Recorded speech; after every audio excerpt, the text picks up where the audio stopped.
Okay, good evening. Hope you guys are staying safe and doing well. Okay, so we're getting to one of the last chapters that we're going to cover.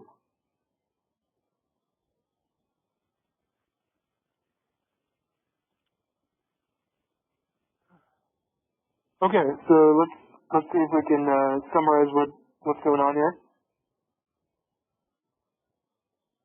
All right, so homework 9 is due today or tonight.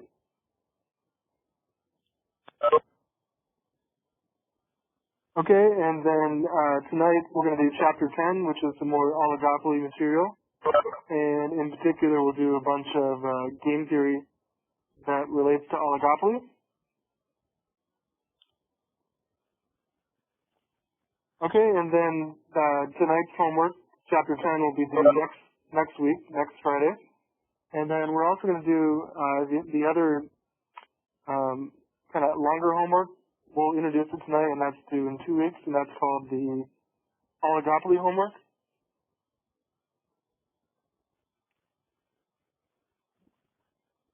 Okay, so we'll cover those two things tonight.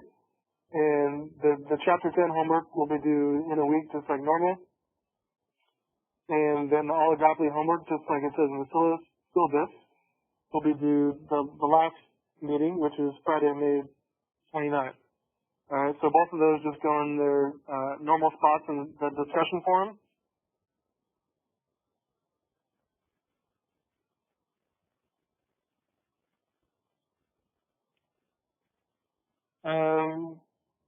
Can you guys hear me?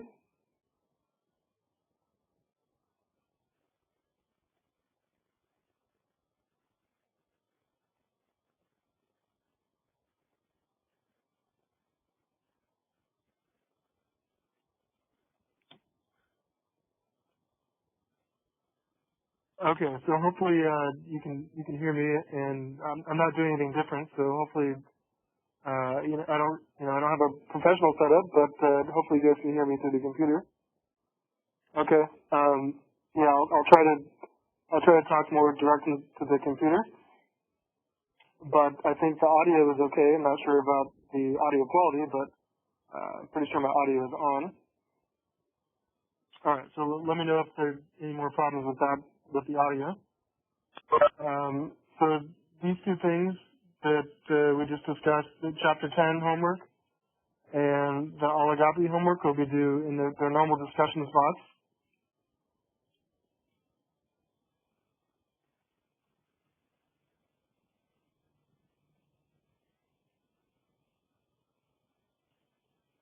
Alright, so the chapter 10 homework goes there for next week, and then the oligopoly homework goes here. And that's not due for 2 weeks, the same day as the final exam.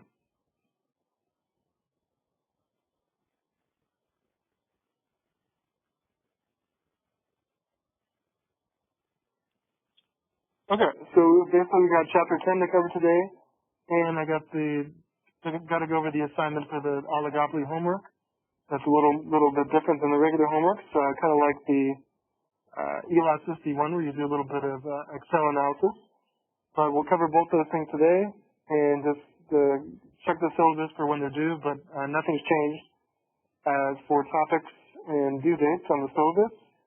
And then next time we'll do a review for the final exam, and I'll post the final exam next meeting at the end of class.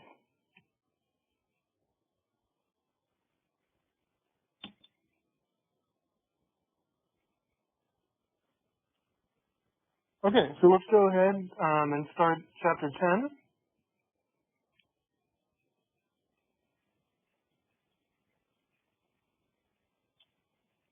Okay, we'll get to this oligopoly homework stuff after we cover the chapter, but let's do the chapter 10 textbook material first. So go ahead and open up the chapter 10 Word document, and you can open up the Excel file because I did some of the examples in Excel.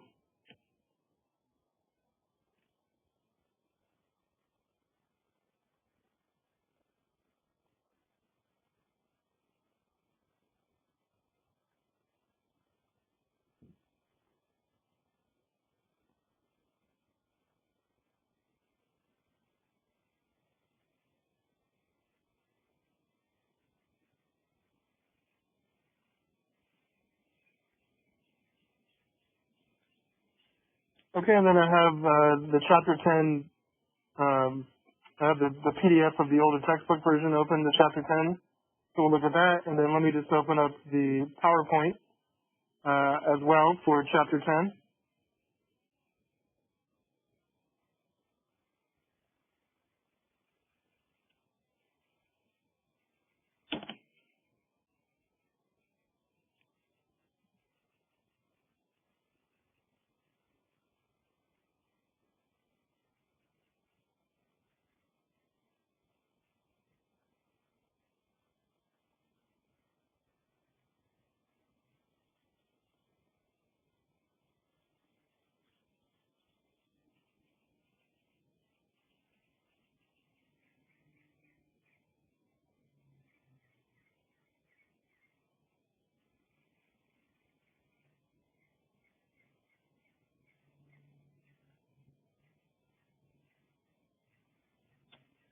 Okay, so here we go. Let's talk more about oligopoly.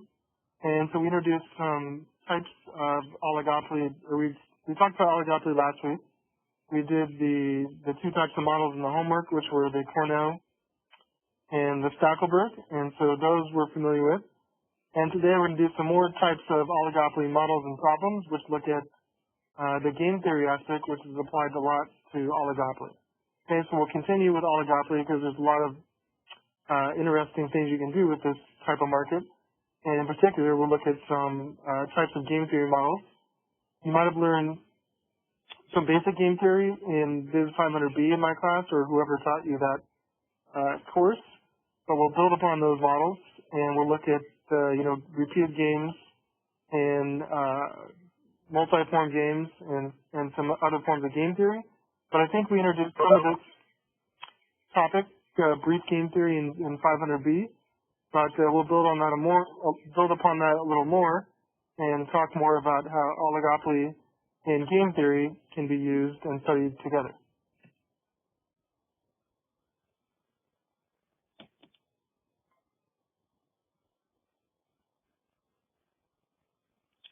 All right, there's an optional video on oligopoly and game theory if you want to look at that.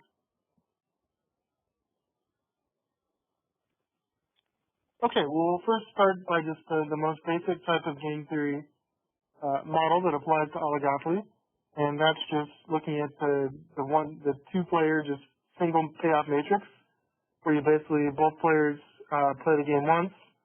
All right, and so this is, if you learn the prisoner's dilemma from Biz 500B or something like that, that's what we're introducing here. And so let me revisit this.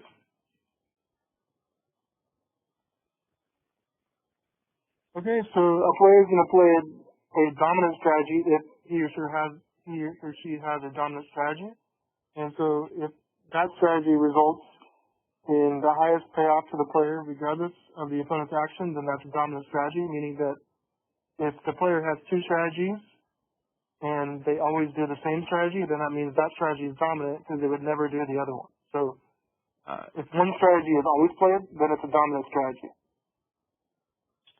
Okay, so just to see this form or this concept in an example, let's look at, we're going to do a bunch of examples today to get these concepts down.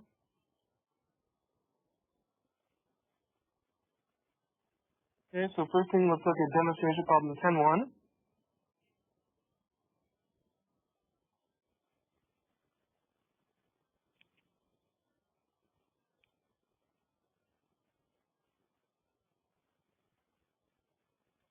Okay, so that's this one here, but I did it on, let's go to my Word document because I did the example on that separate page.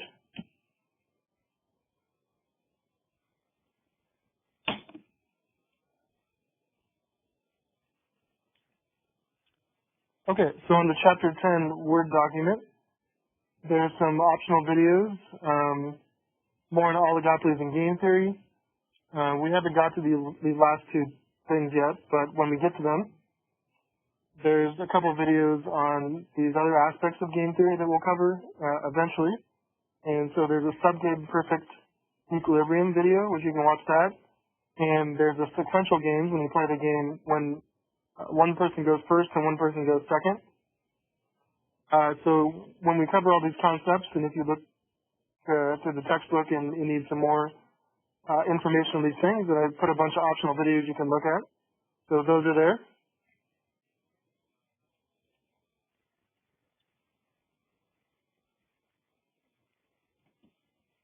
All right, so demonstration problem 10.1 will help us start the game theory aspect. So we got this. So here's the question, demonstration problem 10.1 in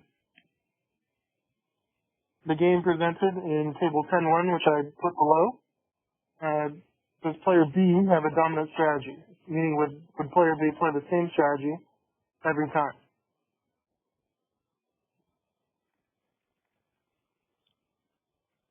Okay, so there's two players, player A and player B, and they each have two strategies. Player A can go up or down, and player B can go left or right, and the payout to each player is listed in the box. And so the first payout goes to the player A on the left, and the second number goes to player B on the top. Alright, so if player A goes up, and player B goes left, then player A gets 10, and player B gets 20. Right? And if player A goes up and player B goes right, then player A gets 15, and player B gets 8. So those numbers refer to the payouts if both players choose that strategy cell. And so those are all the payouts. So we have the simple game with the two strategies per player, and then the payouts for there's four outcomes.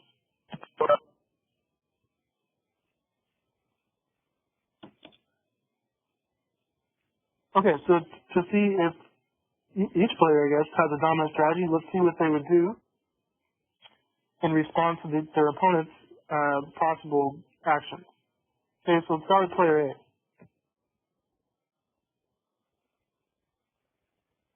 Okay, if player B goes left, okay, then player A has two strategies. Player A always has two strategies. So if player B goes left, you can see that player A can go up and get 10, or player A can go down and get minus 10. Alright, so clearly the best strategy is to go up, and we get 10, so that's what player A will do in this response. Now what if player B goes right? Okay, if player B goes right, player A can go up and get 15,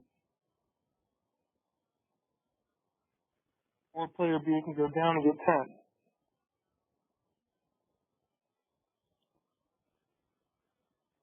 Okay, so you can see that no matter what player B would possibly do, left or right, in both cases, player A is going to go up, because that results in the highest payout, right? So player A is always going to go up, which means player A has a dominant strategy of up. So going up is player A's dominant strategy.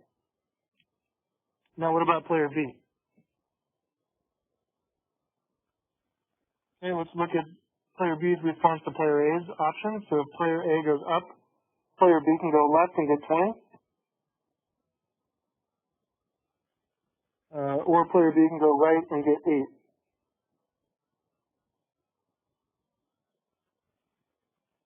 Okay, so it's obviously better for player B to go left and get the 20. Now what if player A goes up, player A goes up, player B can go left and get 7, or player B can go right and get 10. Okay, so in this case, player B would want to go right. So you can see that because player B would change strategies based on the two actions of player E. If player A went up, player B would go left, and if player A went down, player B would go right. So player B doesn't always choose the same strategy, so player B does not have a dominant strategy. So we covered the concept, I think, of dominant strategy, which is summarized here. Okay, so player A is always going up, so player A has a dominant strategy of up, but, however, player B does not have a dominant strategy because player B would change strategies based on what player A is doing.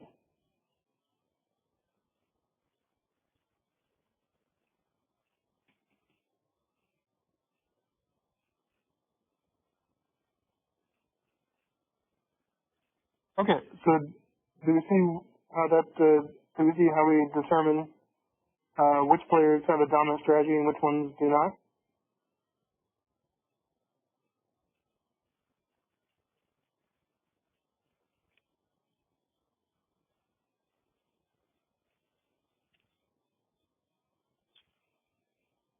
Okay, so we'll keep building upon these concepts, and the models will get slightly more complicated because you can do more interesting things as the models get a little more detailed. But let me know if you want me to cover anything again as we build upon these concepts. And I put if you go to the Chapter 10 Blackboard section.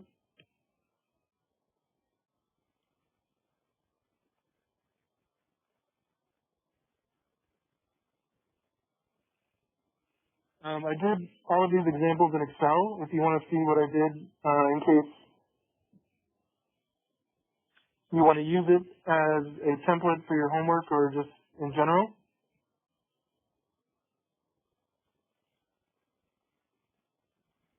Okay, and so it's since I can't really, if we had an on-ground class like before, I would do this probably on the whiteboard. But since we don't have that option, I had to do it in Excel because I thought that was the best way to convey it. And so if you want to use my Excel templates or you're welcome to use those for the homework or exams, whatever. But here's the tab I did this example in.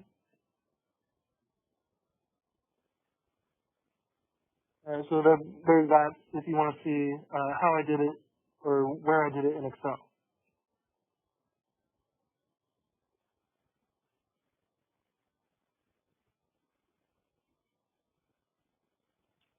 Okay, so if we get the dominant strategy, let's move on to the full Nash equilibrium of the one-shot game.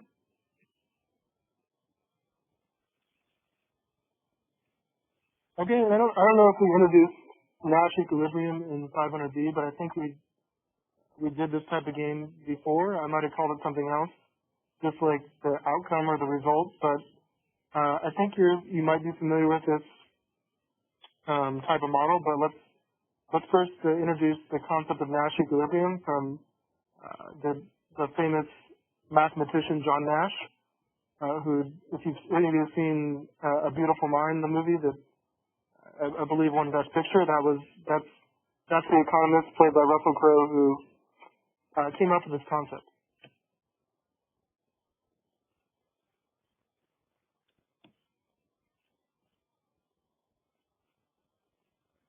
Okay, so a Nash equilibrium is a condition describing a set of strategies in which no player can improve her payoff by changing her own strategy given the other player's strategy. So it's basically an outcome in which both players are choosing their best strategy, or another way of saying choosing their best response. So if the outcome is a situation in which both players cannot improve at the same time, then that's the Nash equilibrium.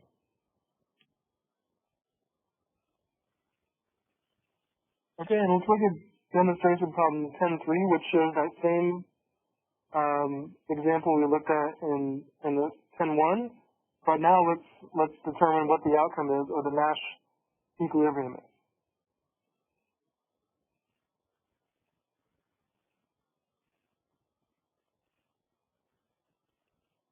Okay, so here's this one, but let's look at I did it separately in the Word document, chapter 10.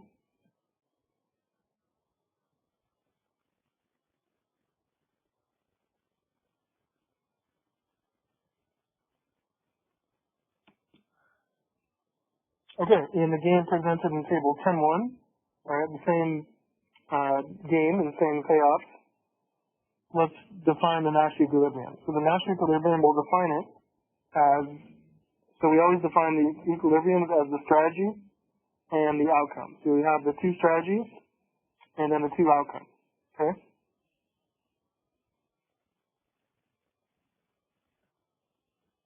Okay, so we basically already did this by looking at best response, but let's just do it one more time so we see how we came upon the result of the Nash.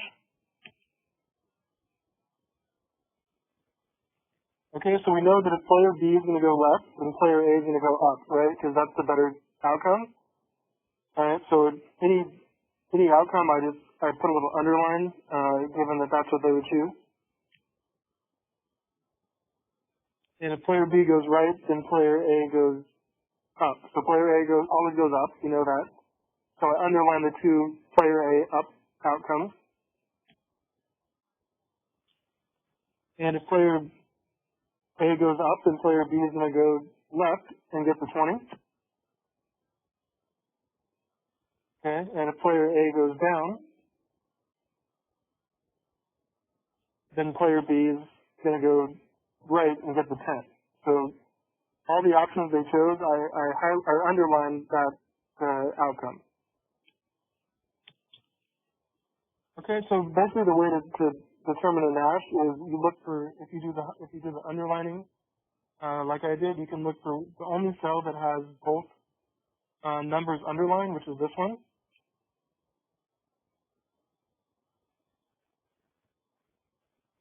Okay, see that's, and I also highlighted it because this is the only cell in which both players can improve upon. Right? They're both choosing their best response.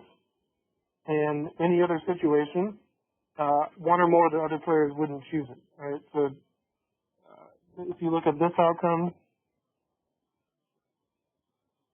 player B wouldn't choose that. For this one, player A wouldn't choose that, and for this one, neither of them are choosing that. So this one up here, where player A goes up and player B goes left, and they get 10 and 20 respectively, is the only situation where they're both doing their best response. They both can improve, so that's our Nash equilibrium because they going to different cells, one of them can improve, but they both can improve. There's no way they can both move and both improve. So this is the only situation where they're both choosing their best response, and that would be the Nash equilibrium.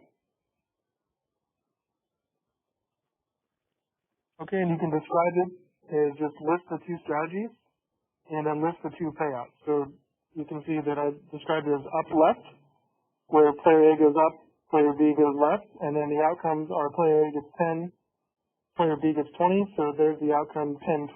So list the two strategies and then the payouts for both of the players.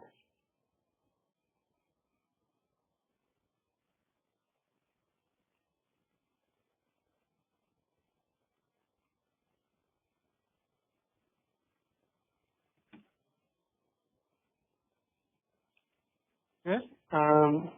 Do we see that? How to describe the Nash equilibrium?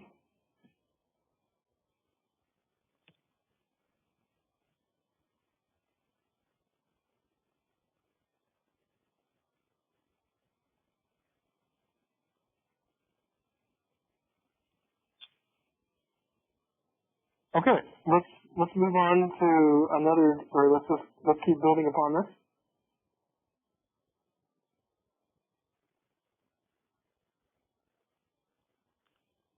Okay, so once we get all the concepts down, we're going to start applying these to actually, I mean, it's good to understand how to do the games and what they mean, but once we understand them, we can apply them to oligopolies, which really makes more importance in this chapter because we're studying firm behavior.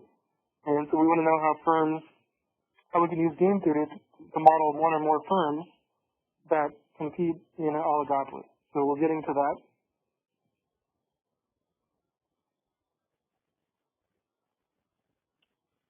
Okay, so to do that, let's look at an advertising game in which we're going to have two oligopolies that are competing, and they're doing an advertising game in which this is pretty applicable to what can happen in the real world, where you have competing firms that decide whether or not to advertise based on the payouts and the cost.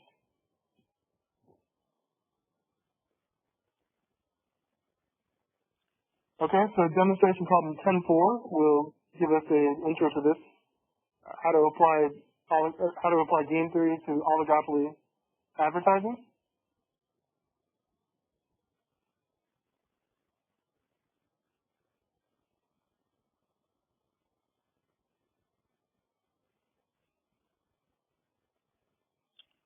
Okay, so let's go back to the Word document and look at this one for an advertising game. Demonstration problem 10-4.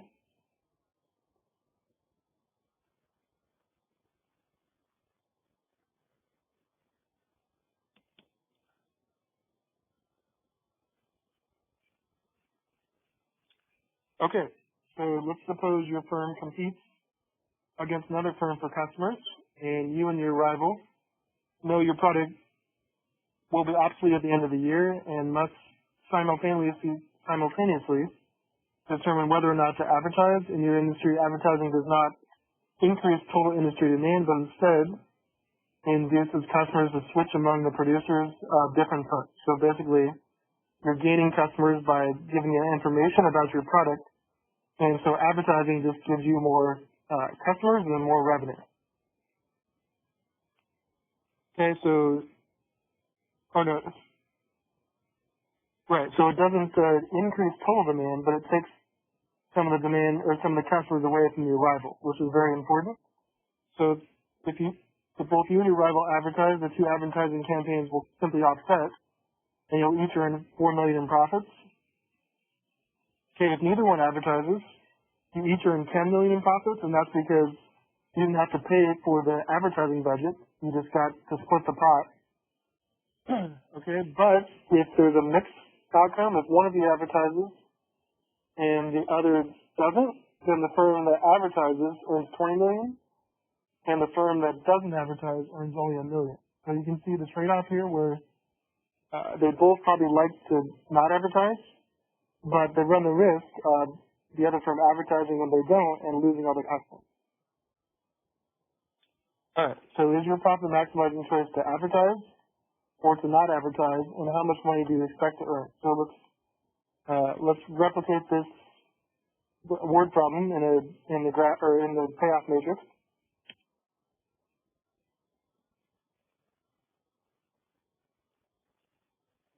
Okay, so we just put the description of the game and the payouts into this payoff matrix so that both firms have two strategies: advertise or don't advertise, which you see.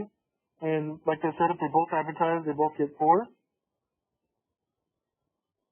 If they both don't advertise, they both get 10. But if one advertises and the other doesn't, then the one that advertises gets 20. And the firm that didn't advertise only gets 1. So here are the matrix, if you will, is symmetrical, and they both are subject to the same payouts. And so you see that we have to determine what the firm, without any agreement, would determine what the firms would do given their best responses and the outcome.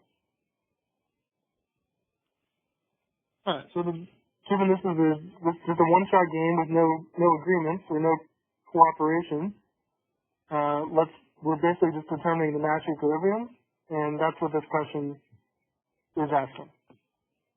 Okay, so we know how to do that now, so let's apply it to this example.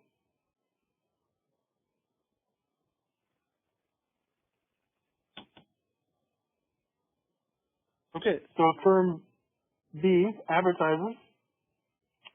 Firm A is going to advertise and get 4 million. If firm B doesn't advertise, firm A is going to advertise and get 20. Okay, so no matter what firm A is going to advertise, the dominant strategy for firm A is to advertise. And you can probably guess that it's going to be the same for firm B, but let's just complete the exercise where firm B responds to firm A. If firm A advertises,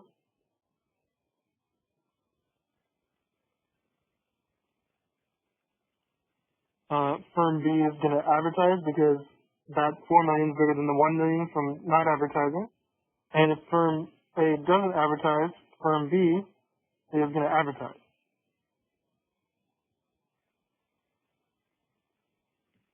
Okay, so both players are going to advertise no matter what, right? And if that's the case, then we know we're going to get into this outcome, which again is the only place with both numbers underlined and both players playing their best response. In this case, both players choosing their dominant strategy of advertise.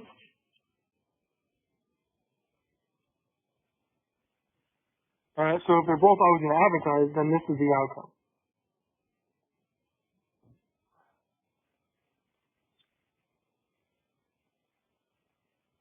Okay, you can see that this cell, the 1010, would be better for both the firms, but without a contract or agreement, they run the risk of getting out advertised by the other firm, so they wouldn't do that without a agreement. So without any agreement, both their best responses are to advertise, and so that's what's going to happen. So we can describe the Nash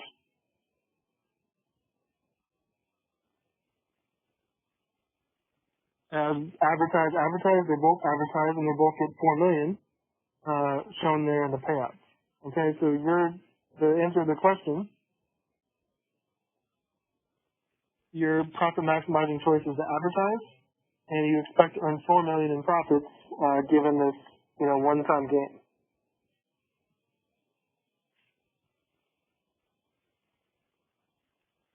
All right, so that's the same concept that we just did in the previous example, but we applied it to something more economical. In this case, two competing advertising oligopolies.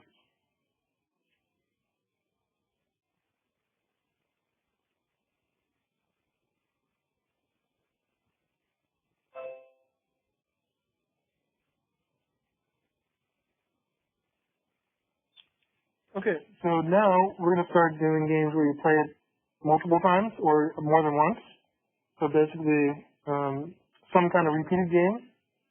And the first type we'll look at is an infinitely repeated game, meaning you play this game, the two firms, the two oligopolies play this game over and over, and they're deciding whether or not to make an agreement or not. And this depends because the money you earn now is worth more than in the future. You have to discount it and do kind of a present value analysis of this.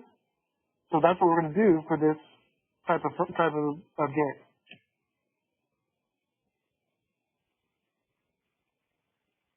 Okay, so this will be an infinitely repeated game where the players play it over and over again, and they get the same payoffs every time that, in round one they get whatever they choose in round two. So they can develop an agreement, but if one of the players breaks that agreement, then that breaks the agreement, and they both go back to their non-agreement choices.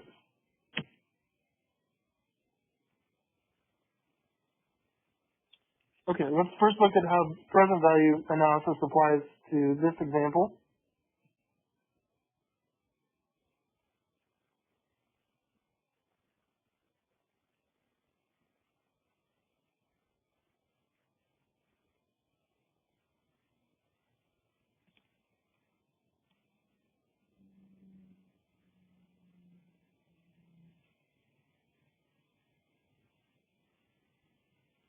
Okay, so this should be familiar from chapter 1 and the first homework, and I think we even did it on the midterm, where you're just discounting. So we had, I believe, future values before, and now it's just profits.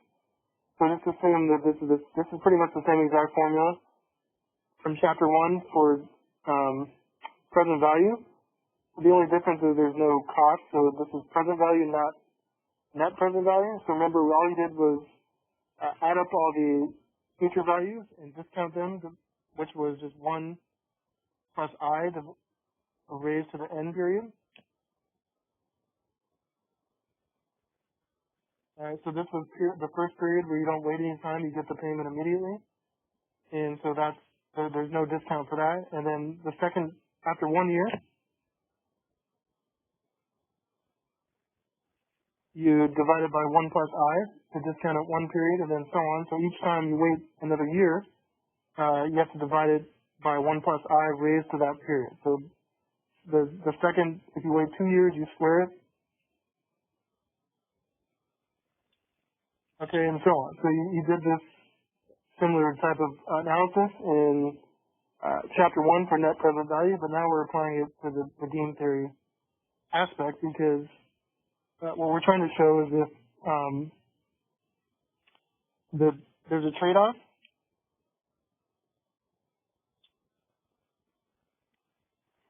between cheating on the agreement and keeping the cooperative agreement. And so the players will decide if keeping the same agreed upon result is worth it, or because you have to discount it, or if just cheating immediately in the first period is worth the risk of losing the future income from the agreement. So we're going to have to put the outcomes from the game in present value terms, and then determine which option the players are going to choose.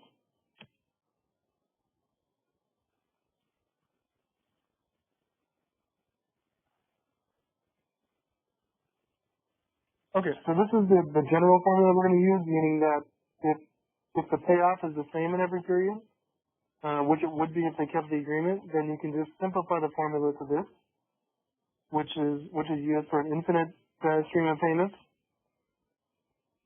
So if the payment, the future value or the future profit is the same each period, and that's what we're applying on here.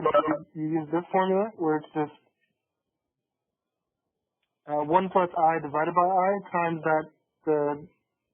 that profit. Okay, so this is only if the interest rate doesn't change and if the profit or the payout doesn't change. If any of those things change, you have to rethink this analysis. But if the players agree upon a contract which pays them a certain amount every period or every year, then you can use this to see if it's worth it for them to keep the cooperative agreement or not. So this is the simplified version of doing present value analysis for all the future payments if the interest rate is the same and if the payment amount is the same.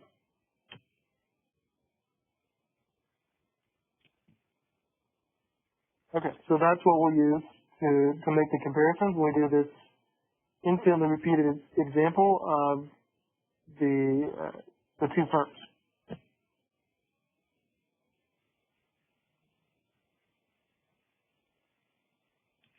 Okay, so the textbook introduces this thing called a trigger strategy, and it keeps coming up. It's pretty simple. It just means that here's in the previous example, here the one we just did. So if they're going to play this game multiple times, and you can see that the best option for both the firms is to do the 10-10, where they both don't waste their money in advertising and both get 10 million.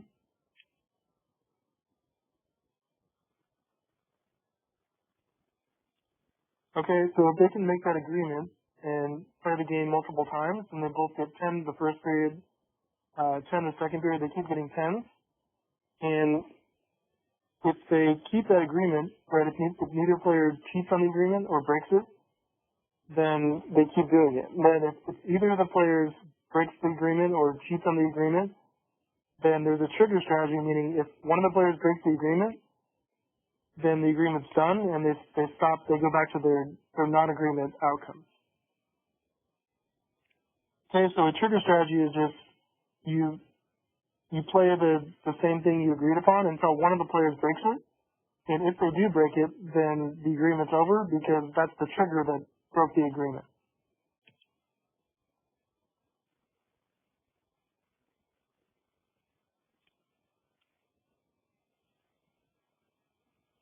Okay, so let's look at an example of this using the present value for an infinitely repeated game, and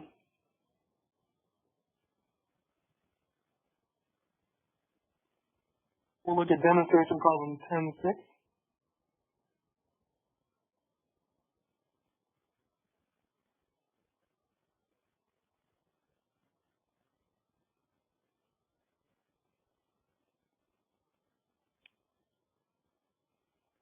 Okay, so let's go back to the Word document for this one.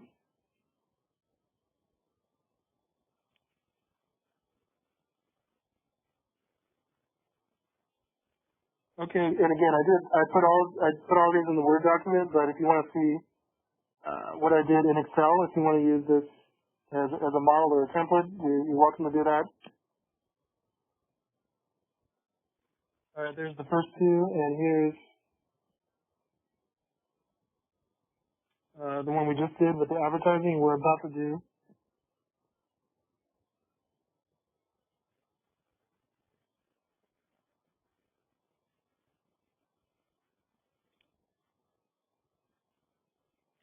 Okay.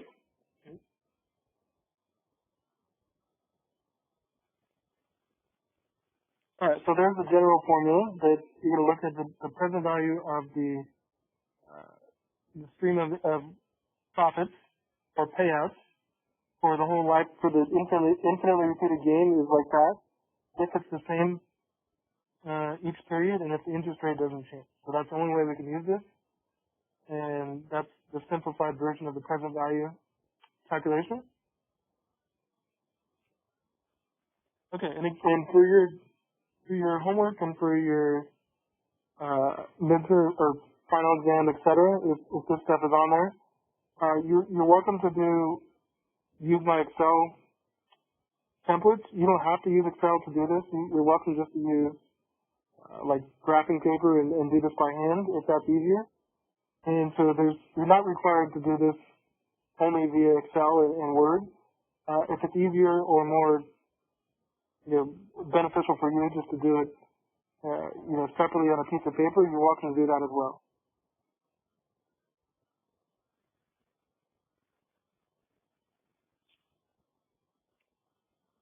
Okay, so here's what demonstration problem 10.6 is. We're going to play the game over and over. Alright, so it's not just a one-time game now. They play it repeatedly. So let's suppose firm A and firm B repeatedly face the situation presented in table 10.7, which I replicated below on page 364, and the interest rate is 40%. Okay, so the firms agree to charge a high price each period, provided neither firm has cheated on that agreement in the past.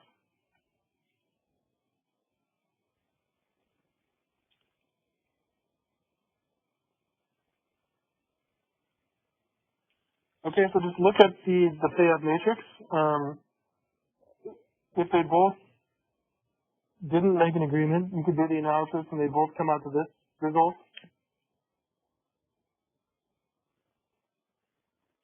That would be the Nash equilibrium with no agreement, but if they can make an agreement, they'd both like to keep the 10 each period, especially if they play this game over and over.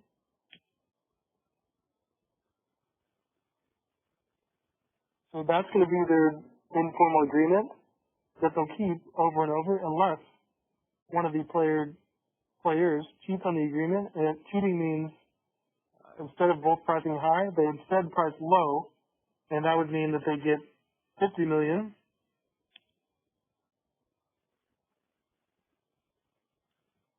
And the other player loses 40, but then once that happens, the agreement's over and they both go back to 0-0. So the players are determining if it's worth it to take the 50 now or to take the lifetime of all the 10s.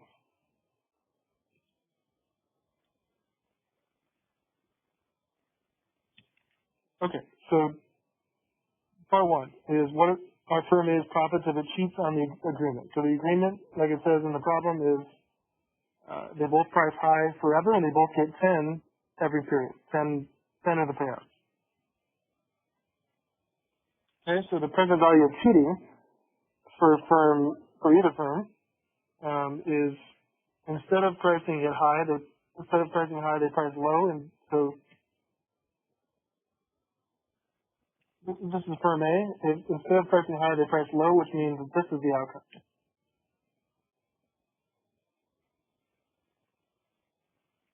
Okay, so they get the 50 payout now, but like we explained in the trigger strategy, if the agreement's broken, then the agreement's never going to be rekindled, and that's it. So once they cheat, the agreement's over, and then they go back to this strategy, or this result.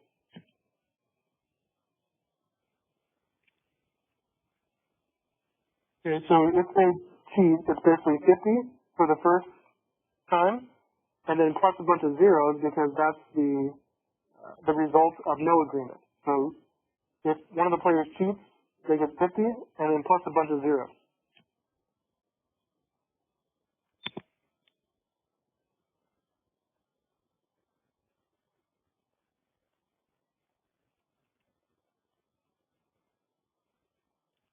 Okay, so the present value of cheating, and if we had if the Nash equilibrium or the non-agreement outcome, which was not zero, then we'd have to discount this result. If this result was not just two zeros,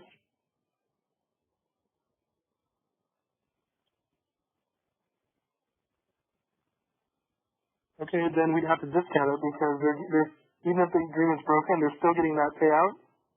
But in this case, it's just zero, so we don't have to worry about that. So it's just, if they cheat, they get 50 and then a bunch of zeros. So this part here is the present value of the non-agreement outcomes.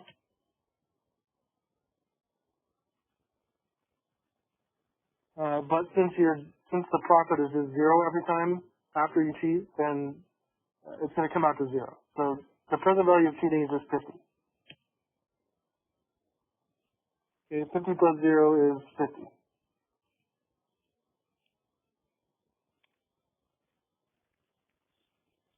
Okay, so then let's compare that to the cooperative agreement, which is firm A keeping the agreement and getting the 10 every time. So let's see what if firm A's profits if it does not cheat on the agreement, meaning it cooperates. And so the present value of cooperating, we could use this formula right there. So just plug in the interest rates and plug in the profit of 10 every time, and this is our discounted present value for this cooperative agreement. Okay, so the interest rate is 40%, so that decimal terms is just 0.4. So 1 plus 0.4 is 1.40, and divide that by the interest rate of 0.4, and then multiply that by 10. That's the payout, right? So this comes out to 3.5 times 10, which is 35, an outcome of 35.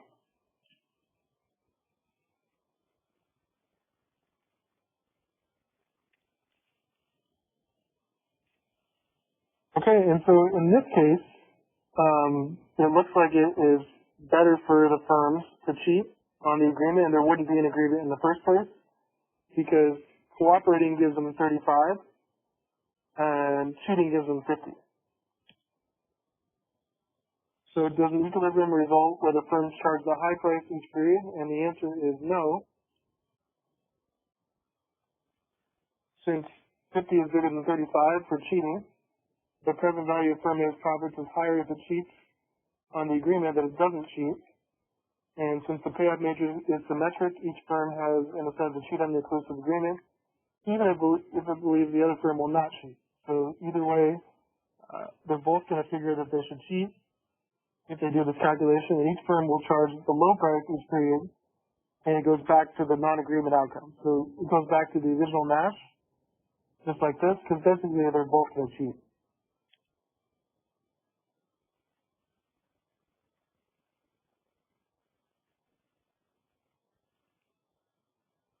Okay, and the reason why that this is the case here is because we have a super high, insanely high interest rate of 40%.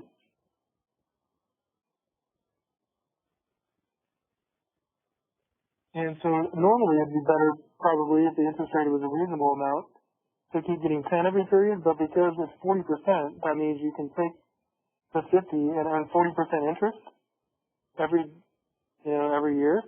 And so why would you wait on the 10s if you can take the most you can now and get the 40% return in whatever bank account that is or investment opportunity? And so this is because the reason why they're cheating here is mostly because the interest rate is super high. So waiting on a 40% interest rate is not a good idea, especially if you can put the 50 in the bank account that earns 40% interest.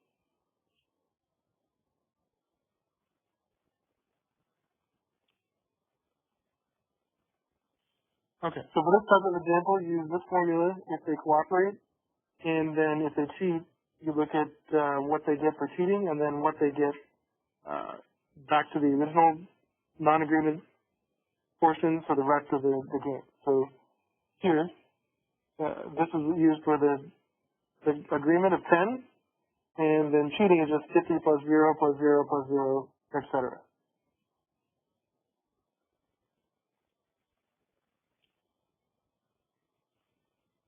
Okay, so questions on this one with the when you play the game on multiple number of times or infinite number of times, and you got to compare the options of cheating versus not cheating using the present value formula.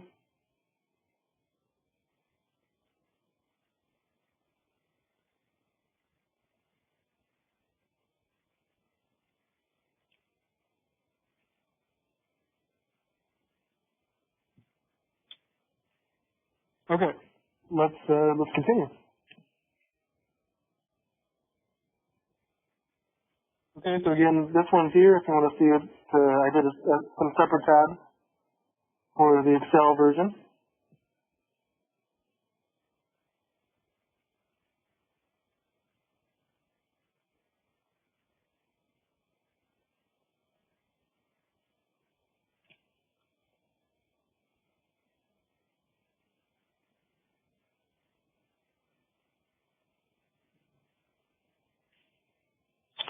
All right, so now we have games where you play them a multiple number of times, but you know that there's a chance the game will end, and so we call this games with an uncertain final period. And basically, we're going to do the same analysis, but instead of doing a discount interest rate thing, you're going to look at the probability of the game ending.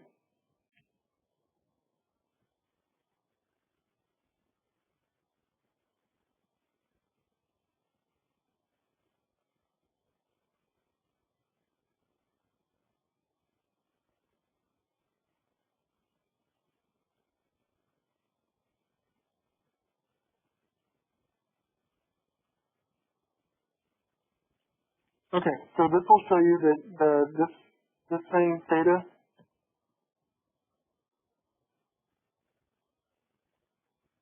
that's like it says here, the probability that the game will terminate after one play. So this is the chance that the game will end after the current play.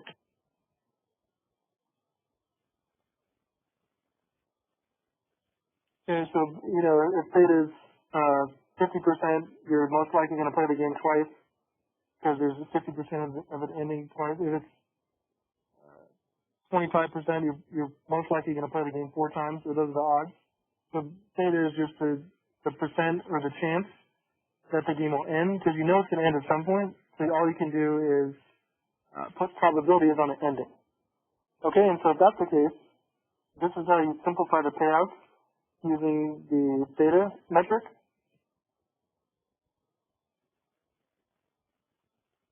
Alright, so it's basically the current payout plus 1 minus theta for the second.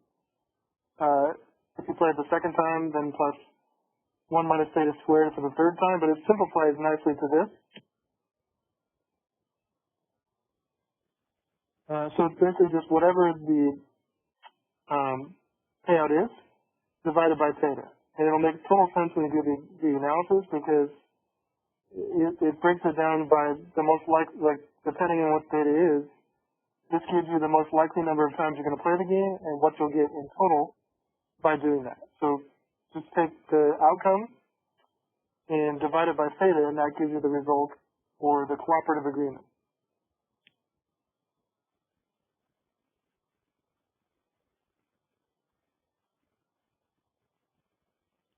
All right, let's look at demonstration problem 10.7.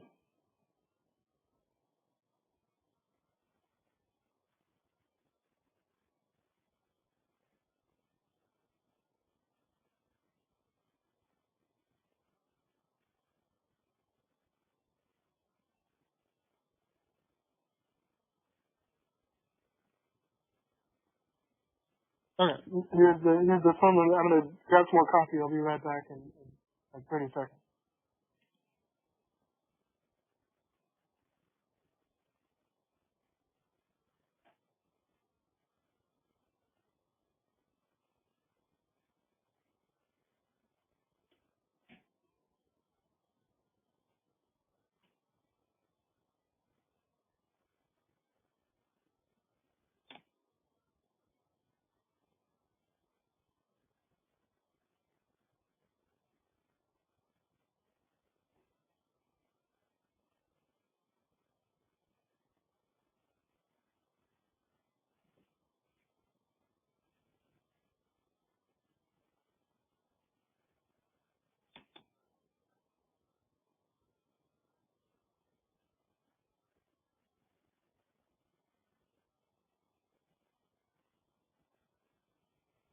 Okay.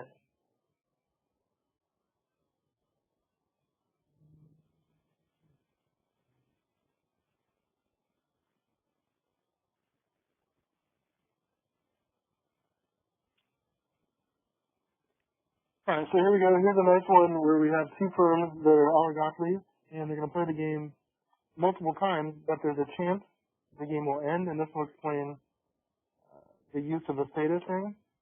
So, demonstration problem 10.7, two cigarette manufacturers repeatedly play the following simultaneous move billboard advertising game. If both advertise, each earn profits of nothing, 0 million. If neither advertise, each earns profits of 10. And then if one advertises and the other doesn't, the firm that advertises earns 20 million and the other firm loses a million. So those are the scenarios. And also the thing here is there's a 10% chance that the government will ban cigarette sales in any given year. And so given that, can the firms collude by agreeing not to advertise, which will be this outcome?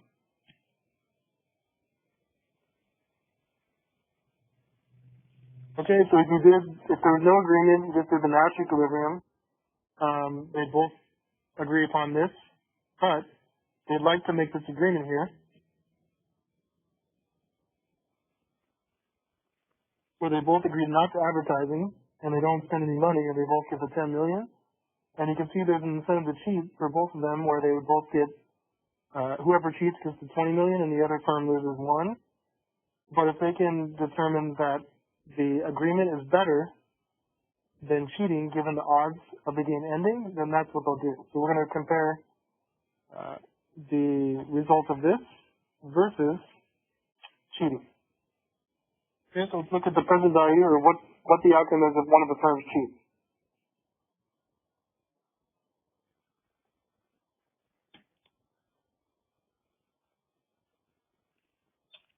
Okay, so if the agreement is don't advertise, and then one of the firms cheats, that means they advertise instead. So cheating means if it's firm A, they get 20.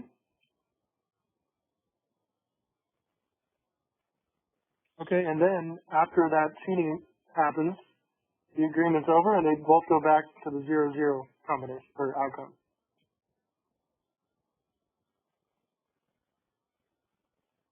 Okay, so I did it here.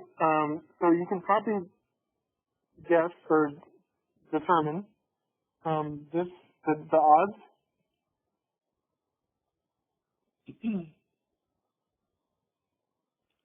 Okay, if there's a 10% chance the game will end after each play, then that means the likely outcome is they play the game 10 times, right? So if each time there's a 10% chance of an ending, then the most likely uh, outcome is you play 10 times, given that each time it's 10%, and then anything less or more is possible. But given the odds, you're expecting to play the game 10 times, giving the 10% chance of ending.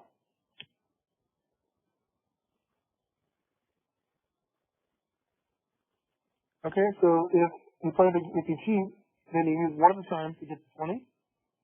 Okay, and then the other 9 times you play it or expect to play it, your agreement's over, so you just get a bunch of zeros. So if you cheat, you get 20 plus 9 zeros. So cheating gives you a present value of 20 million.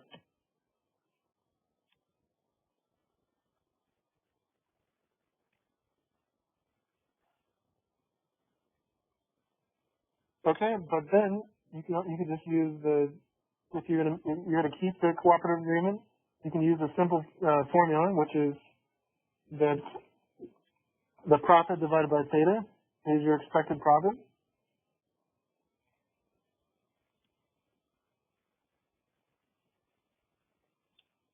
Okay, so if you keep the agreement, you get 10 every time,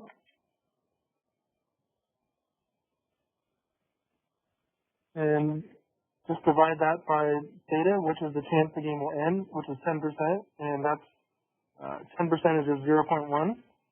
So 10 divided by 0.1 is 100 million.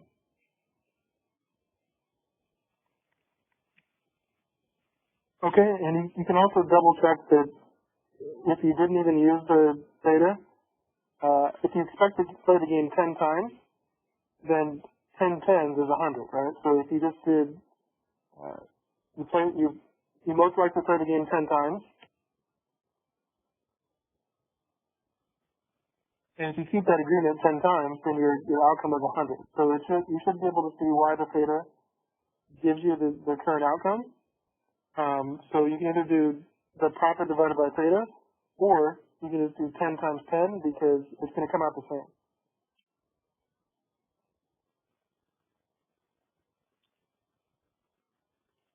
Okay, so what the firm would do is see that since if they cheat, they only get 20, right? Because after they cheat, the agreement goes back to 0, 0. But if they play the game, which they'd expect to play it 10 times given the probabilities, the most likely outcome is 100 million. That's better than cheating.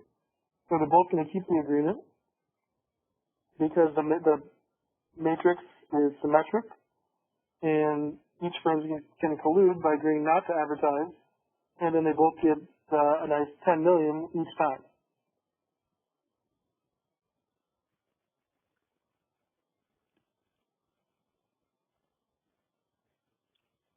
Okay, and so just note that for this one, I do have, be aware that it's not always going to be a 0 for the cheating outcome.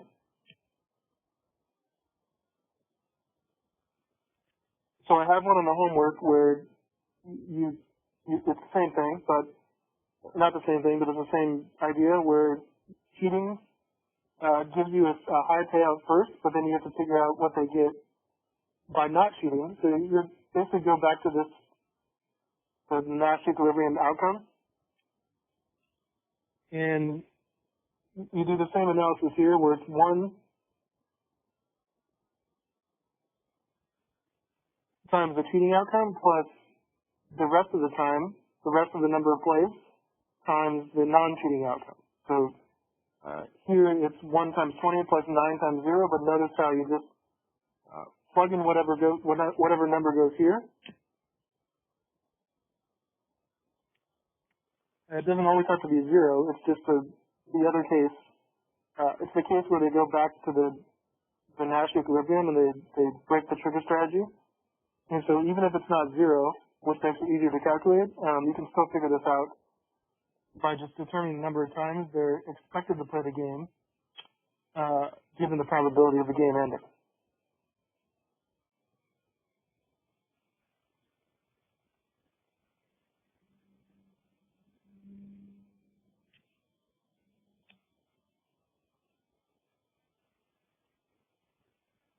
Okay, so where is 9 coming from in a PV cheat? So 9 is the remainder of the remainder of rounds that they're expected to play the game. So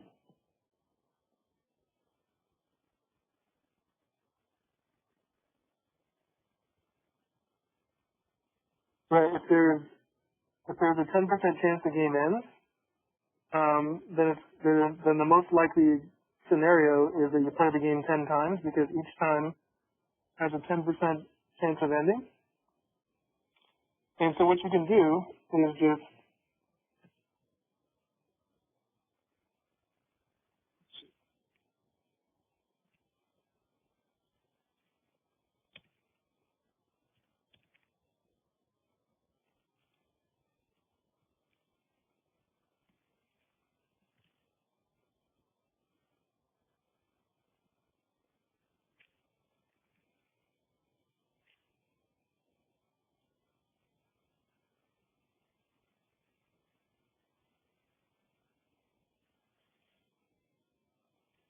let me hold on one second. I'm trying to give you a general formula.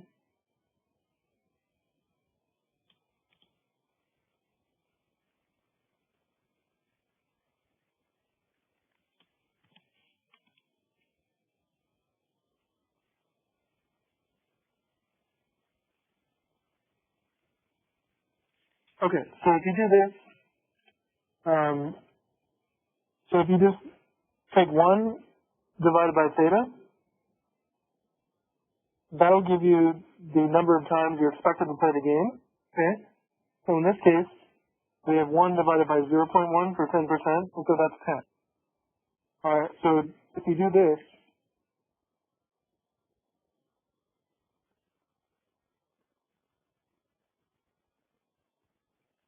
okay, that's the number of times you're given a 10% chance of the game ending, then the most likely scenario is you're going to play it 10 times, okay?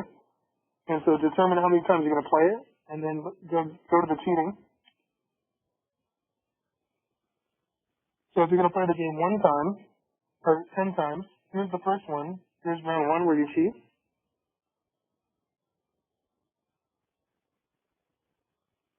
Okay, and then once the game is over, the other 9 times, you're going to get this outcome.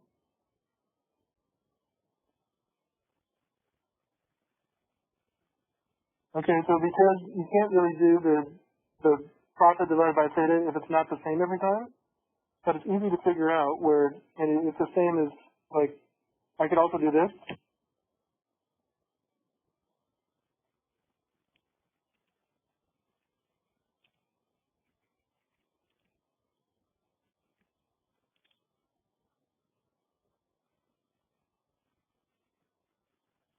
Okay, so that's a shortcut if you get the same payout every time, like they would with the cooperative agreement.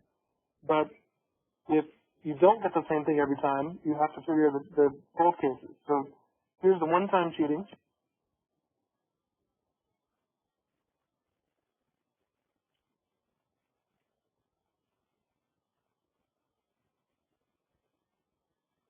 All right, and then here's the 9 other times you go back to this.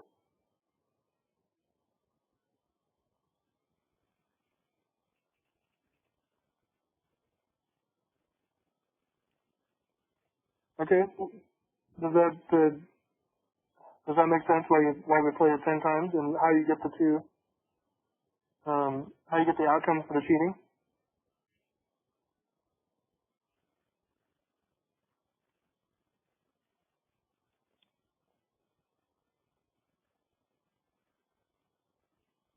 Okay.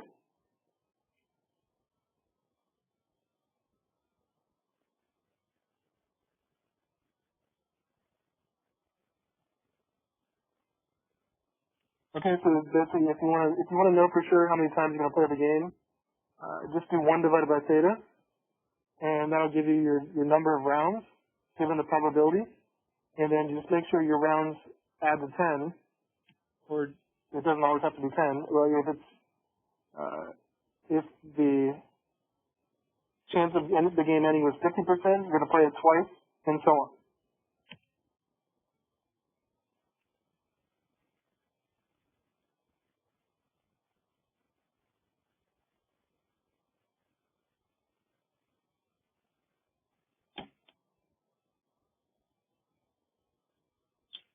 Okay, so we'll move on, but let me know if you have any more questions on how to determine this one.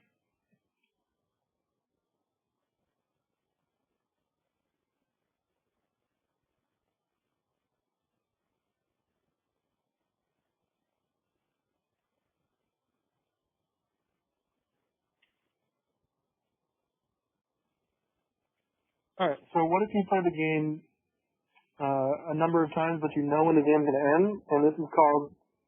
So this is a repeat game with a known final period, and the problem here is you have this end of period problem, and the analysis kind of defaults back to the no agreement situation. And so let's just look at this example, which explains the end of period problem in the demonstration problem 10.8.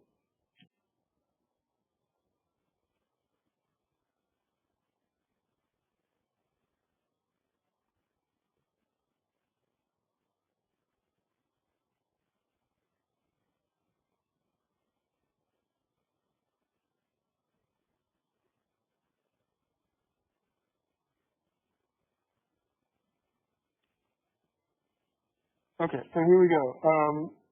So demonstration problem 10.8, you and your rival will play the game in table 1011 2 times.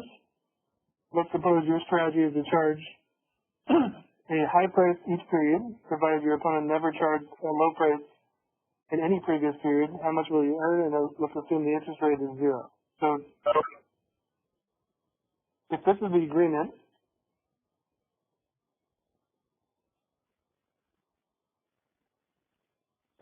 that you agree upon, but you're only playing the game twice, then you can see that the best thing to do is to keep the agreement until the end, and then cheat to the last round, and so you get basically 10 plus 50, which is 60.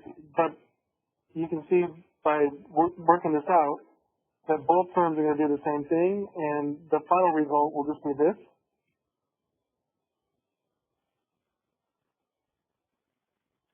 Okay, so given your strategy, your opponent's best strategy is to charge high price the first period and a low price the second period. So you both want to do that, but that's not going to happen because if she charges a high price each period, she'll earn 10 the first period and 10 the second period, for a total of 20 if you keep the agreement. But she's better off by charging a high price the first period, 10, and then cheating a low price the second period of 50. So the best thing for both is to try to get a total of 60, which is 10 for the first cooperation plus 50 for cheating the second time.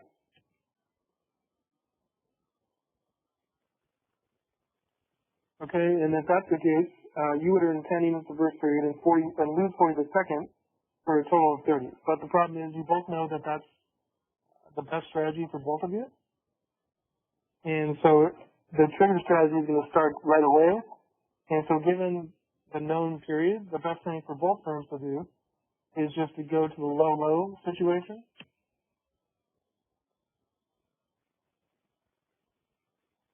Because although you'd like to get 10 plus 50, the other firm wants to do that too. So you risk going to negative 40 right away if you attempt this, strategic maneuver. So if there's a known final period, the basic idea is that it just goes back to the Nash equilibrium with no collusion. And basically, if there's a known final period, you can just describe the Nash.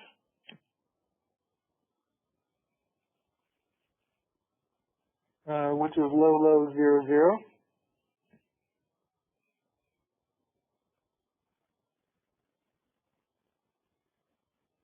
Okay, and so that's because given any number of games where you play it multiple times, and you know the final, if you know you're going to play it 2 times, then the best thing to do for one firm is to cooperate, then cheat the last time. Or if you play it 10 times, the best thing you want to do is play it 9 times, then cheat the 10th time. But both firms know that, and so they're going to try to one-up in the cheating, right? So you might try to cheat like in the 8th period or something, but it's going to keep coming down to both firms are just going to go to their default of basically cheating right away, which means they both go to low.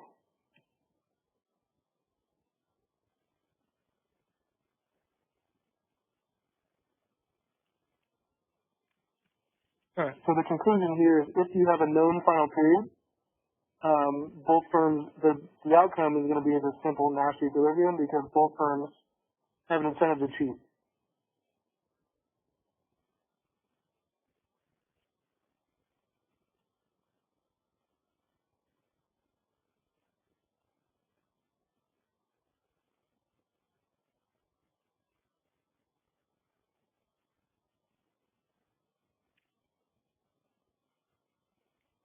Okay, so let's move to the next concept.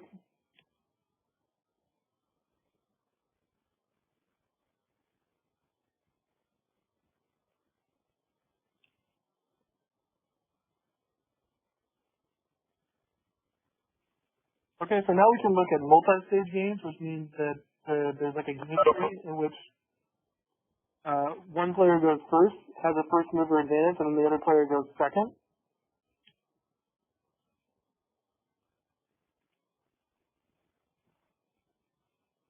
Okay, and the Nash equilibrium in this type of game is called a subgame perfect equilibrium. So it's a condition describing a set of strategies that constitutes a Nash equilibrium that allows no player to improve his own payoff in any stage of the game by changing strategy. So it's basically a Nash equilibrium for a multi-stage game. And so when you describe the Nash for a multi-stage game, then you just call it the subgame perfect Nash equilibrium. Okay, so let's look at a couple examples of multi-stage games in which there's kind of a first mover advantage.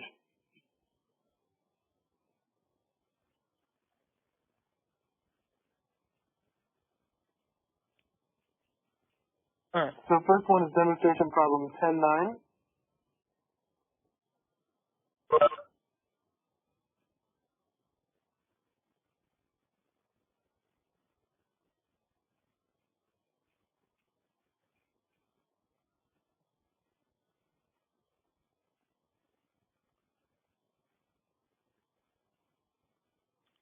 Alright, so that one there in chapter 10, but let's go, I did it in the Word document for chapter 10.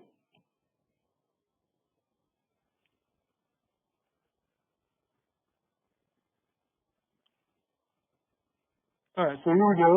You have to construct the game a little bit differently because one player goes first and the other player or firm goes second. So your firm must decide whether or not, this is demonstration problem 10-9, your firm must decide whether or not to introduce a new product. If you introduce a new product, your rival will have to decide whether or not to clone the new product. If you don't introduce a new product, you and your rival will earn $1 million each. If you introduce it, then your rival clones it, you lose $5 million, and your rival will earn $20 million because you spent a lot of time on research, and if your rival basically just sold the blueprint, and you paid for all the research and development. Okay, so if you introduce a new product and your rival does not clone it, you'll make 100 and your rival makes 0. So given this word problem, let's set up the game, which is called the extensive form or the game tree, and let's determine if you should introduce the product or not.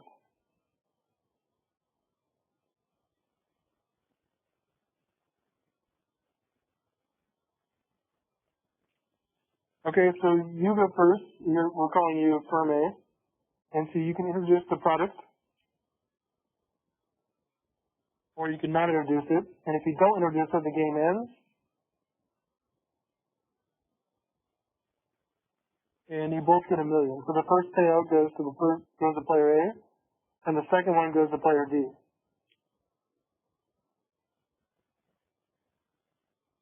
Okay, so if you introduce it, player B gets a choice to go, and their decision is either clone the product or don't clone it. So these are the two choices.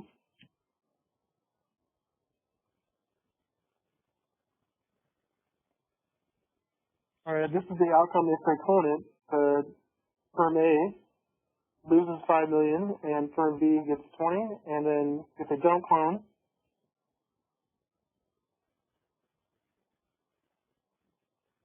firm A gets 100 and firm B gets 0. Okay, so this first is visualize what the game looks like in the game tree. The extensive form with the multi-stage game where player A goes first and player B goes second. So you have a first mover advantage for player A.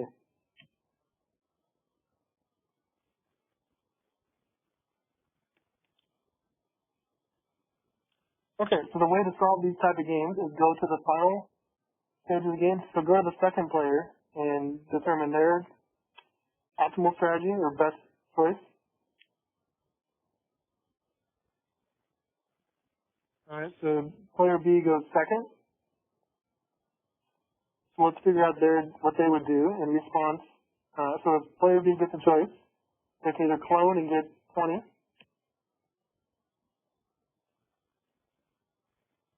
or they can don't clone and get 0. So if given the choice, it's clear that player B is going to clone and get 20. So I highlighted their best choice if they get to choose.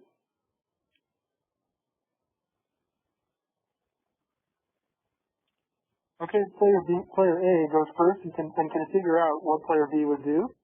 Alright, so player A knows that if player B gets to choose, player B is going to choose the clone. Alright, so that means if player A introduces, player B clones, and player A gets -5.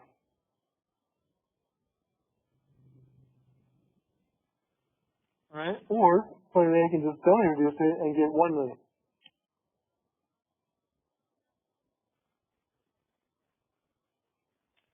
So it's clear that player A is not going to want to introduce it if it just gets cloned and they lose 5 million. Right? They lose all the research and development budget. So instead, player A is going to just don't introduce it because that outcome 1 million is better than losing 5 million. Right? So player B never gets to choose, but you still have to take that into consideration in this example.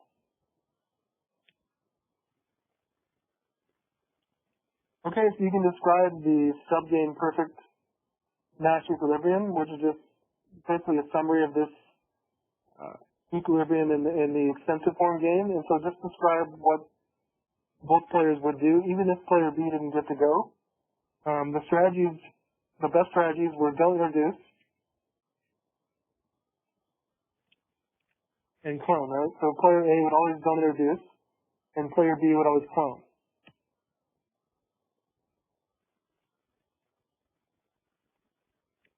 Okay, the outcome is just 1 million, 1 million, because player A is don't introduce, and the game's over, but you still have to list player B's best strategy, even though player B in this game didn't get to make a choice.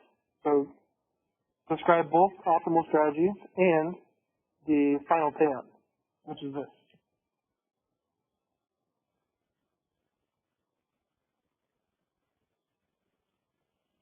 Alright, so basically you should not introduce a new product because introducing it would give you -5 million and not introducing it gives you 1. So given this structure, player A or firm A is not going to introduce a new product because player B is going to clone it and they're going to lose 5 million.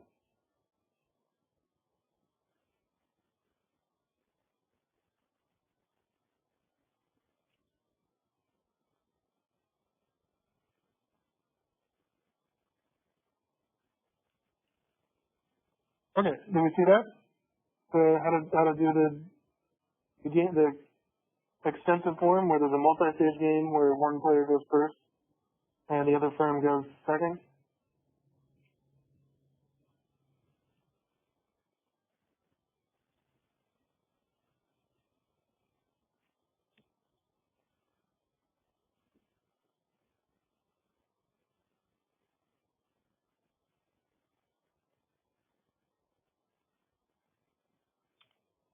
Okay, so one more demonstration problem.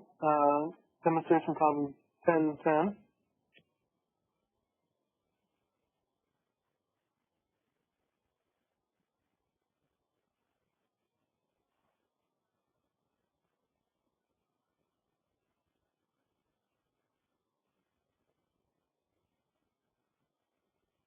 Alright, so we have a bargaining game where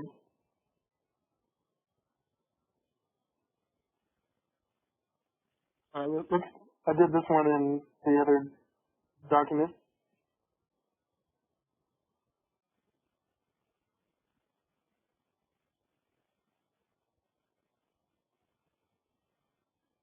Alright, so here's the one that we just did, the demonstration problem 10.9. So again, you're welcome to use my template in Excel to replicate these, or you can just write it on a piece of paper, whatever is easier for you. But if you want the Excel that I did, here it is.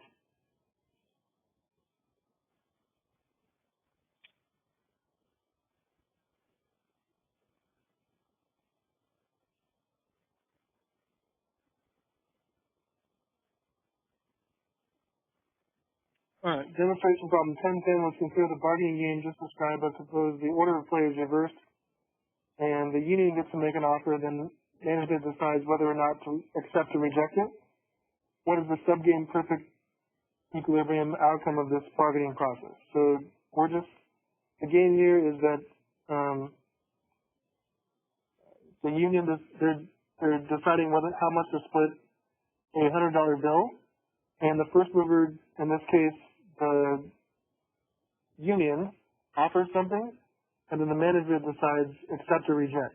So whatever the union offers for both parties, the management, the second mover, can either accept it, where they get the agreement, or reject it.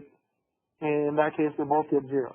So we can draw this very nicely and just simplify it to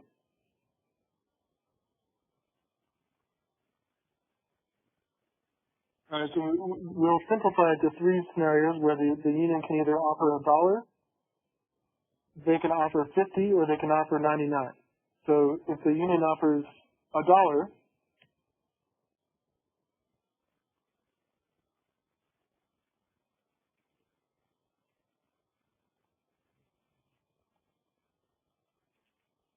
okay.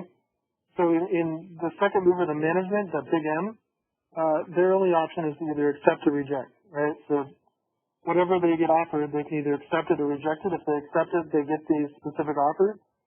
If they reject it, then both the union and the management both get 0. So if they're offered $1, they can accept it and they get $1, and then the union gets the other 99, or they can reject it and they both get 0.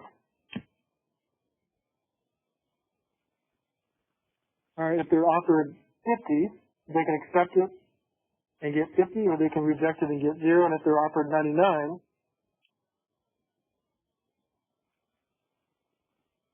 they can accept it and get 99, or reject it and get 0.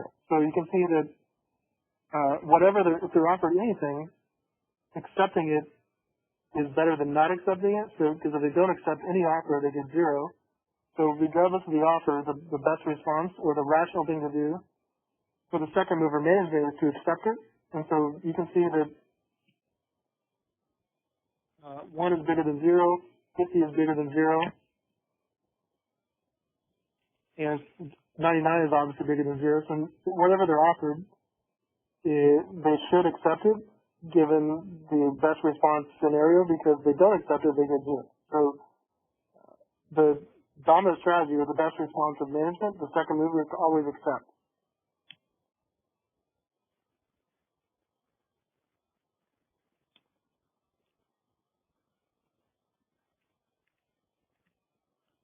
Okay, the union can figure that out clearly. They know that they have the first mover advantage, and whatever offer they propose, the management is going to accept it. So just looking at these 3 choices, if they offer $1,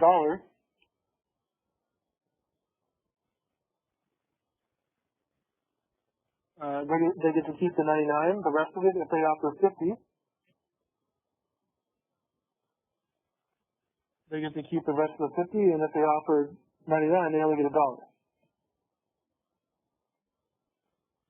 So given the management is going to accept any offer, the best thing from the union's perspective is just to offer them the least amount possible, because they're going to accept it, right? So as long as they offer them something, they should accept it because it's bigger than 0. So the best choice for union is just to offer the $1 where they get to keep the $99, and then the management gets the other $1.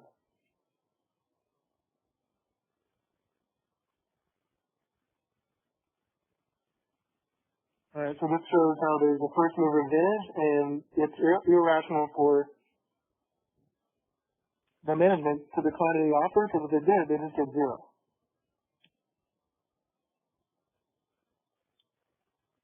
All right, so you can just describe the subgame perfect Nash equilibrium, which is what both players would do.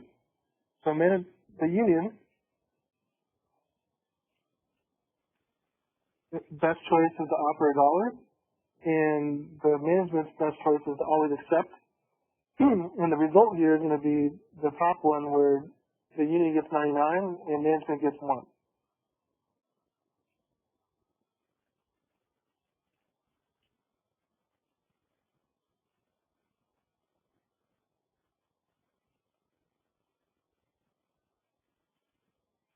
Okay? So this one is,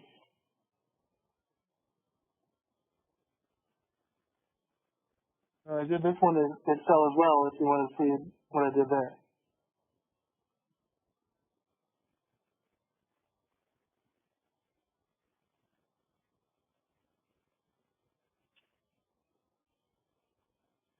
Okay, so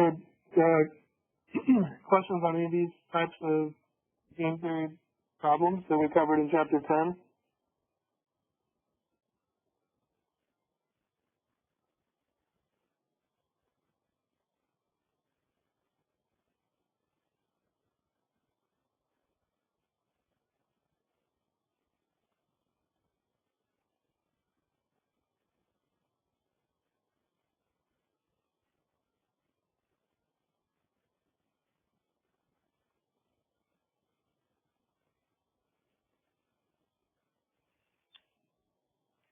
Okay, so let me show you the homework for Chapter 10, and we still have some other things to do because I have to give you guys the oligopoly homework that's going to be due in 2 weeks as well. So we still got to cover that.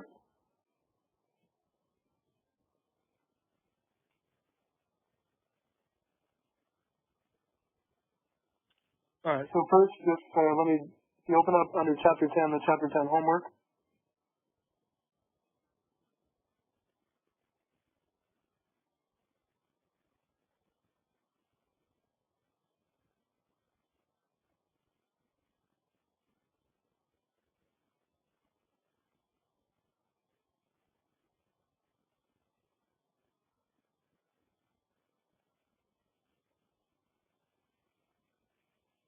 Okay, so you got, there's one big problem, but there's basically 3 types of games. So the first part,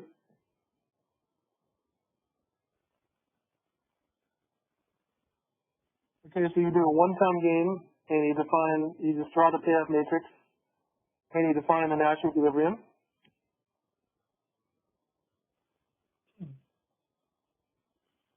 Okay, in part B, you have a game where they play it multiple number of times, but they know there's a chance the game is going to end in some period. So that one you got to do the determine what the payout will be if one of the players cheats and what they will do.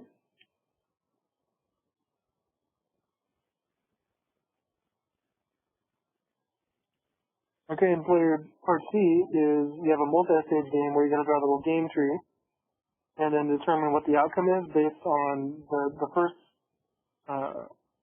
player having a first mover advantage. Okay, so those are all 3 types of ones we just did in Chapter 10. So you should be okay doing those. And let me know if you have any questions with these 3 types for the Chapter 10 homework. And you can use any of my Excel templates if you want to do those, but you can also do it, just draw it on a piece of paper if that's easier.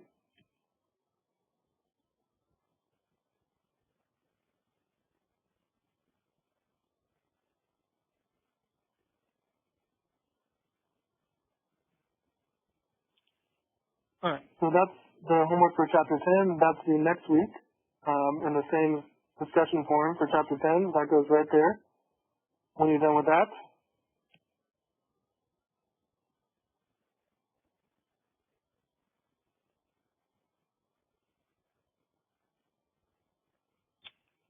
Okay, so we finished Chapter 10. You got the homework which is due in a week, and then the last thing we got to cover tonight is the oligopoly homework, which is due in 2 weeks.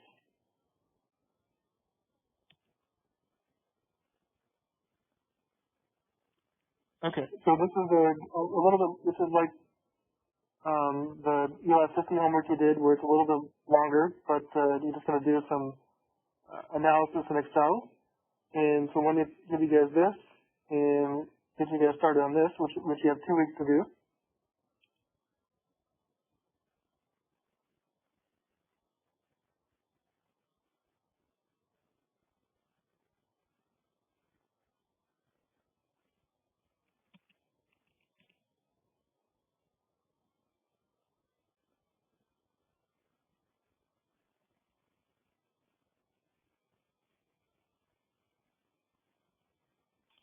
Okay, under Chapter 10, the oligopoly homework, you can open up this.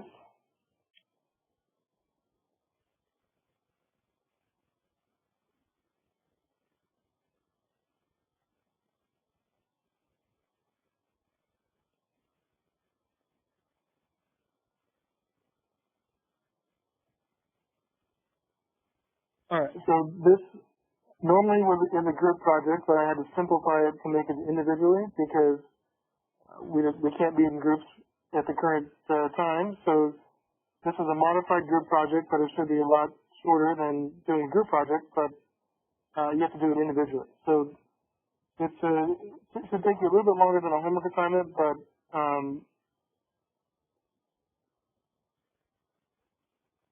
we'll go through all the steps, but it shouldn't be too long because I try to limit you guys to one page.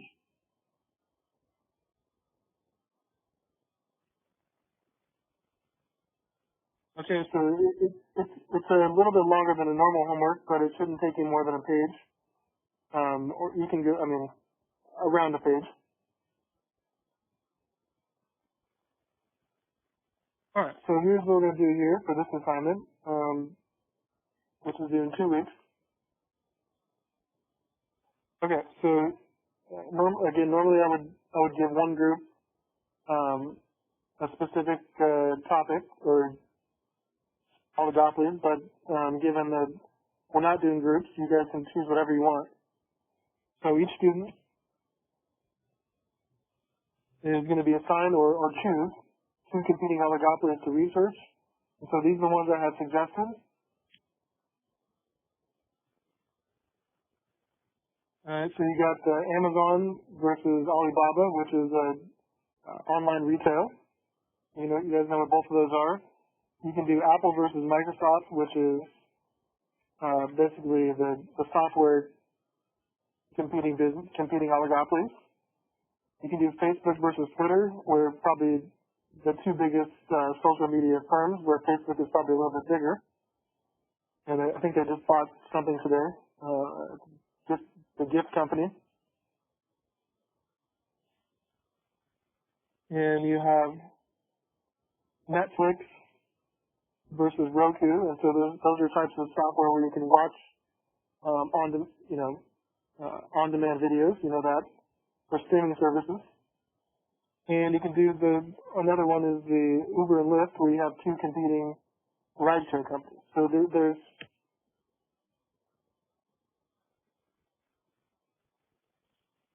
five things I suggested for oligopolies. You guys are welcome to pick any of these, or you can, if you want to try to find your own that are different oligopolies, you're welcome to do that. So basically, pick one of these two.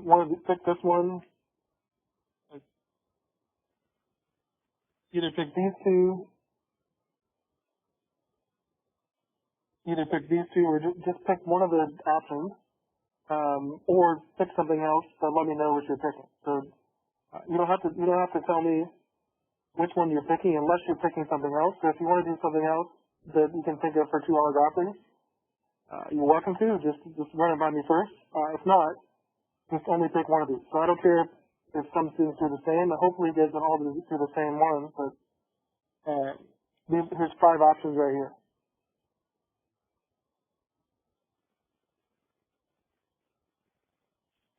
Okay, so here's what we're going to do, and I'll show you guys how to do this with my example. So you're going to get the data for both of the ones. So whatever two oligopolies you choose, you're going to go to Yahoo Finance. I'll show you this. Put your data in Excel and just get some time plots for the closing prices. Okay. Then you're going to do a couple simple forecasting methods, which I will show you, and get a little prediction for next month for both of the stocks using these two methods, a simple moving average and a simple exponential smoothing. Okay, these methods are pretty simple, but if you did want to watch another video on these two types,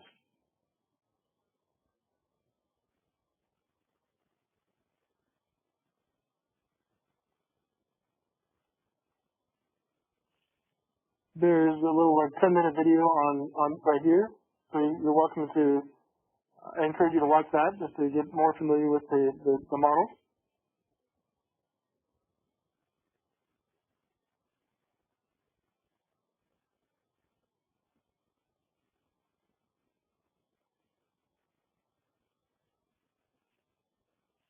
Okay, and then you're going to put a little discussion. And so this is not again, this used to be a research project. It's just a simple, just think of it as a homework assignment. It's a little bit longer.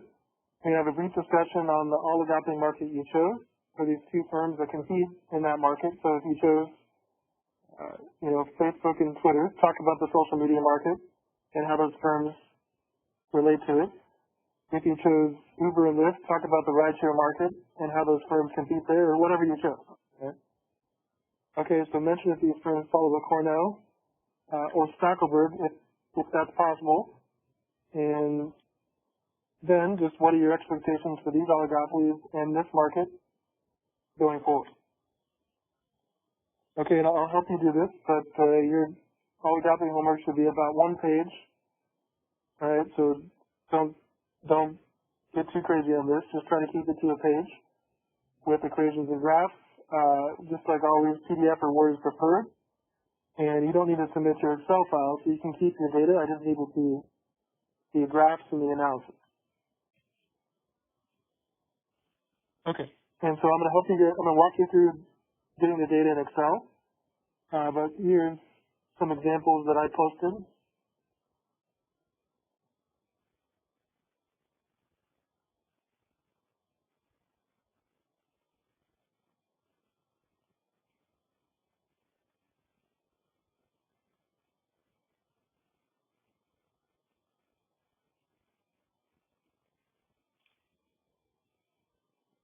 Okay, so I just did even though I'm not even sure these would be considered oligopolies, I did an example of Budweiser and Coors for like the big domestic beer markets, because they're either big monopolistic competition or oligopoly, but I did those as an example. So you can't do this, but I did this example. So my Excel file is there, but this is, if you open up this,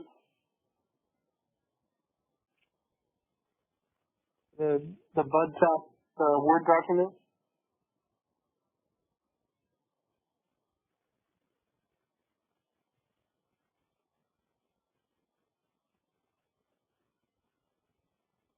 Okay, so BUD is the stock price for Budweiser, and TAP is the stock symbol for Coors.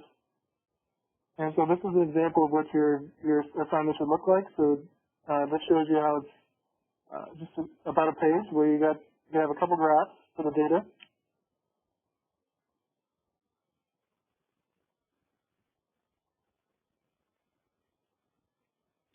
All right, you'll have a couple for step 2. You'll have a couple forecasts, which I'll show you how to do, and then we'll have a little discussion, which shouldn't be too long, maybe like a third of a page.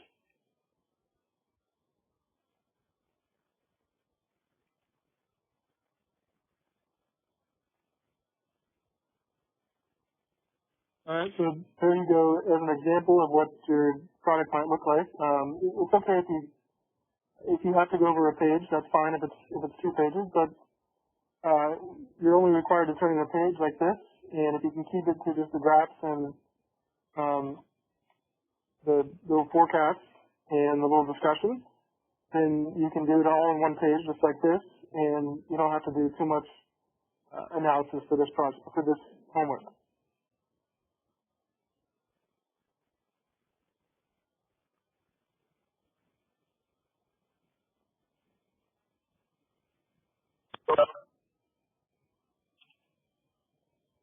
Okay, so let me show you how to do.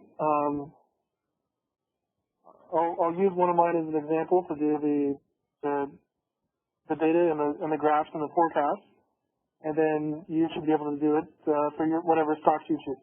All right. So again,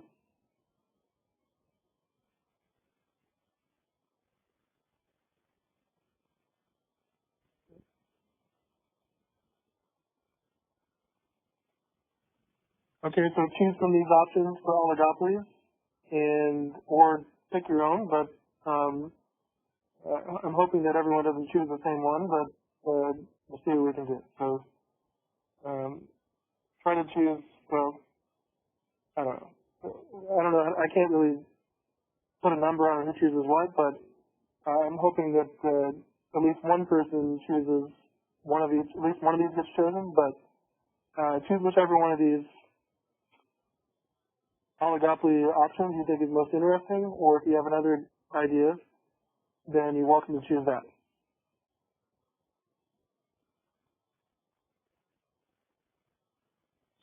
Okay, so first part is to get the data, which I'm going to show you now. So you can just go to the Yahoo Finance website.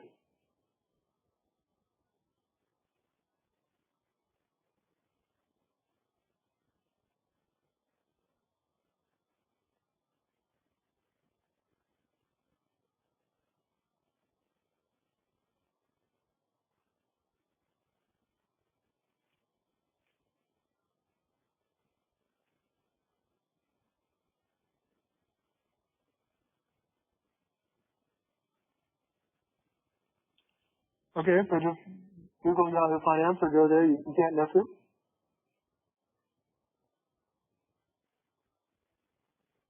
Okay, and then you want to search for the two oligopoly stocks that you chose, and it should almost always be the first hit. So I'll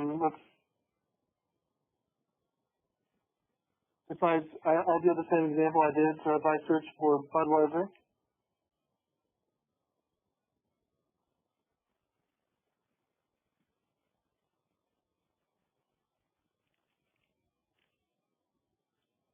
it's this one here. You should see the first hit or the most popular one. It's probably the right one. So that first one is Amazon, AMZN.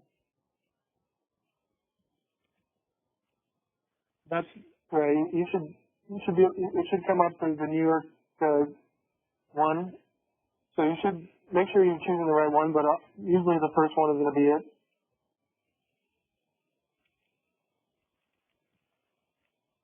So there's Lyft,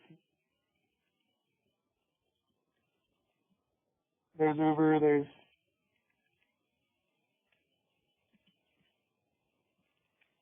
Netflix. So always choose the first one. But you shouldn't have any problem finding it. So let me know if you have any issues with that. But just search for it, choose the first hit. You can confirm that that's the right one, but I think you guys will find it. Okay, so I will do the Budweiser Anheuser-Busch company as an example, but you got to choose something else.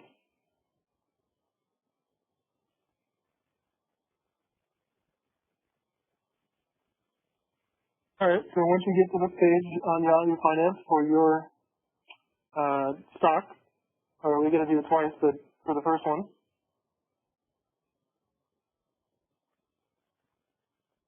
you should see the historical data tab. Click on that.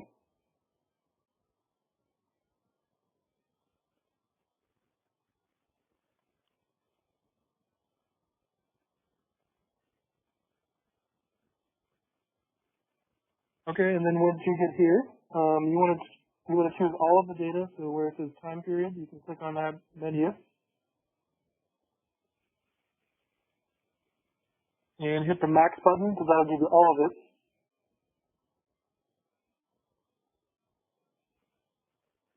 All right, so the maximum amount of data you can get.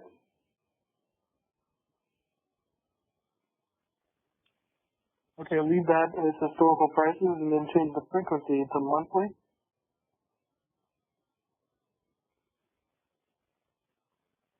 Okay, so the maximum data, historical prices and monthly, and then hit the apply button.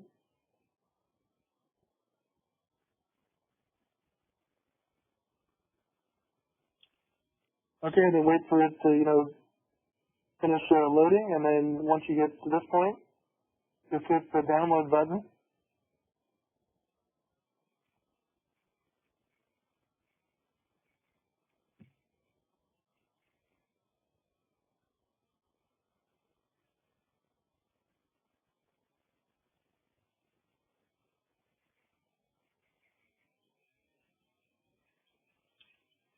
Okay, and you just open up that data file. So, everybody good on getting to this point? Just opening up, getting the data and opening up the spreadsheet.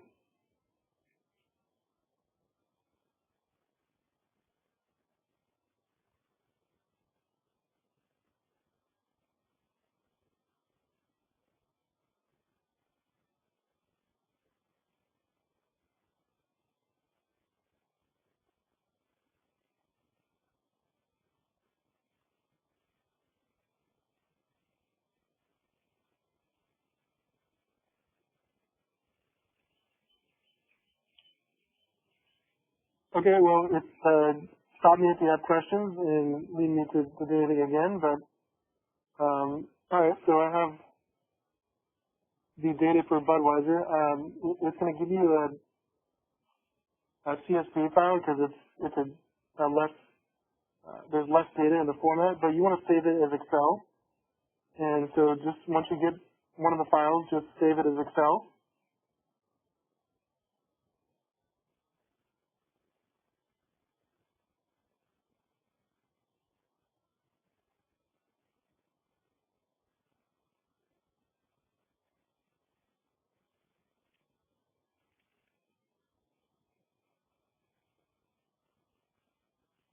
Okay, so I'm sure you know how to do this, but just save it as a new type and save it as an Excel workbook so you can do analysis like this.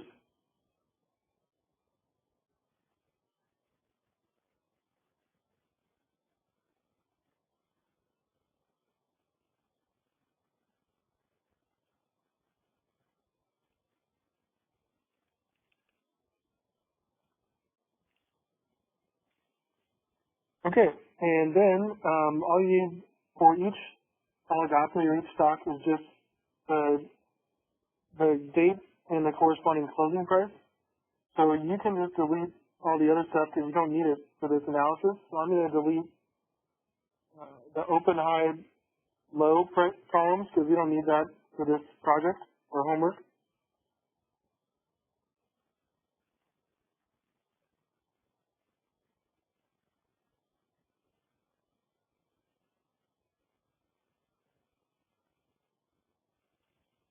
All right, and we don't need the adjusted close of the volume for this assignment either, so I'm going to delete that. So all you need is the date and the corresponding closing price for whatever oligopoly you chose.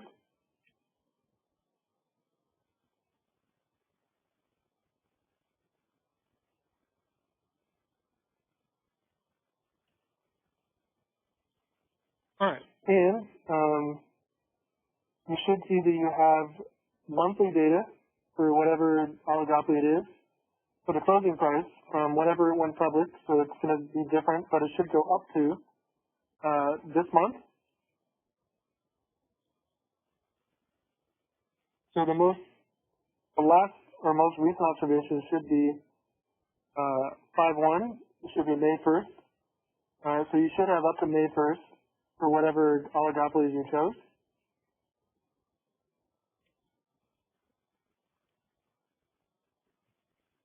Okay, and column B is just the closing price in dollars. So I'm going to format column B just to look like currency, so we can see that those numbers are just the dollar price for this stock price.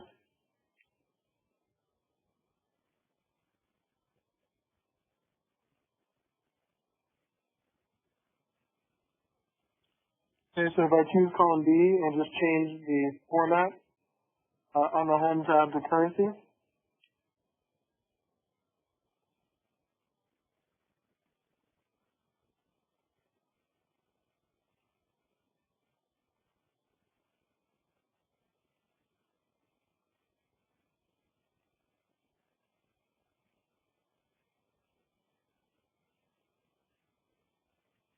all right, so there we go. We just got, I mean, you have two to do, but for this one, you got the closing price in dollars and for each month. Everybody following along so far?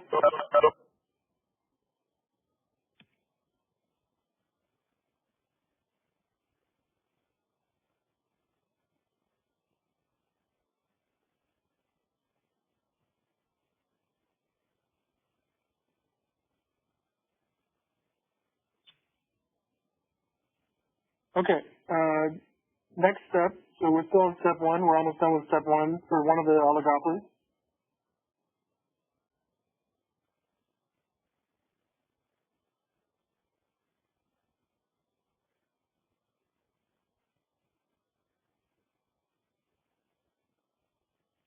Okay, so you got to get the data, which you did, or I did at least, and just make a time plot so you can see what it looks like.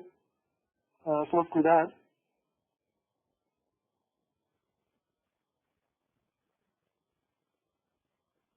Okay, so you can just collect all of this data, whatever you have so far for the day and the closing. If you hit Control A, it selects everything.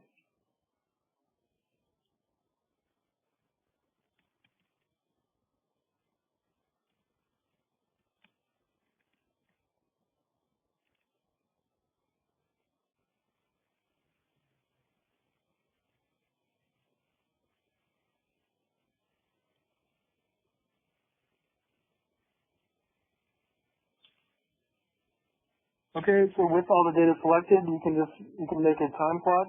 So the easiest way is just to go to Insert tab.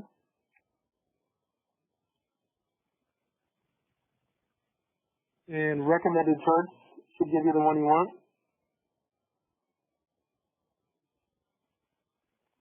Okay, and you probably just want this one, the line chart, so you can see what happened over time for the monthly price.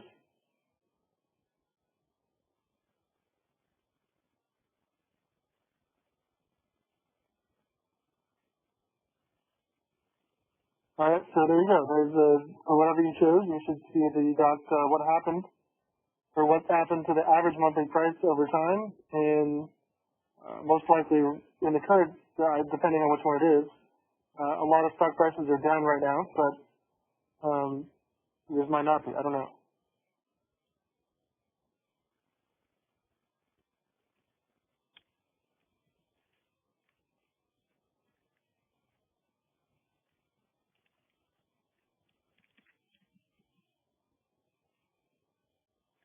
Okay, so that's the closing price, historical closing price for whatever oligopoly you chose.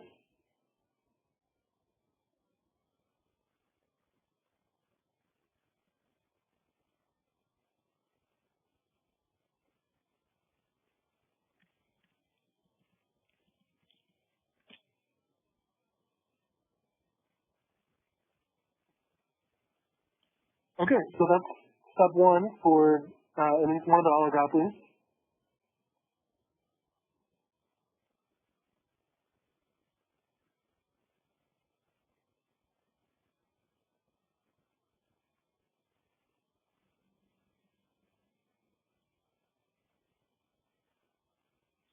Okay, so step two is just to do a couple simple forecasting methods, which I'll show you.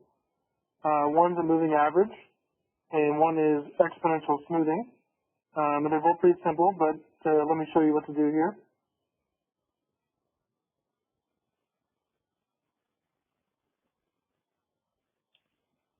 All right, so let's make let's move the graph over and make some new titles for the columns.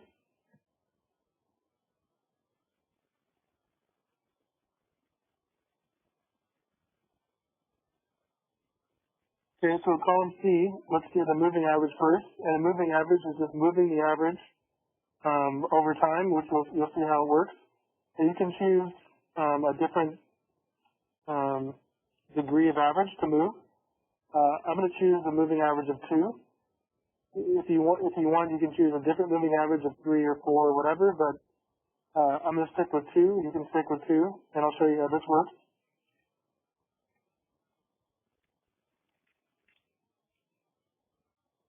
So we'll call this MA with the 2 in parentheses to determine that this is a moving average of order 2.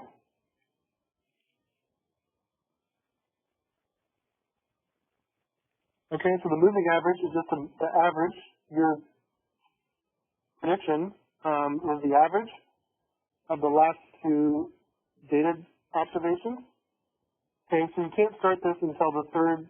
So go down to C4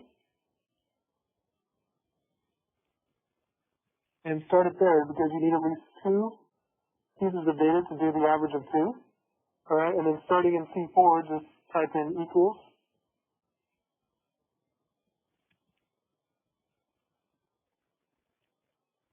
average of the first 2 observations, which are B2 and B3.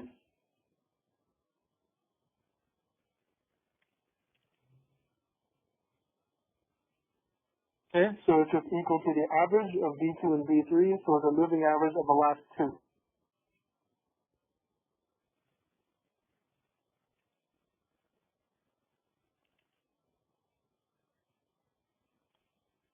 Okay, if you enter, and then that's the formula you want for the moving average. So just, if you have it equals average B2 to B3 right here, just the way to apply the formula quickly for the shortcut is just, see how I have C4, just double click the bottom right corner like this.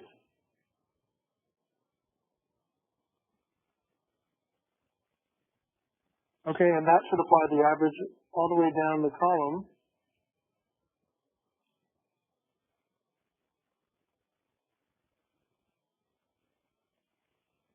All right, and your goal is just to do it, move the average one more tick in the future for, you can make a note that you're doing a moving average for June. So just, after 5-1, just type in 6-1-2020 in column A.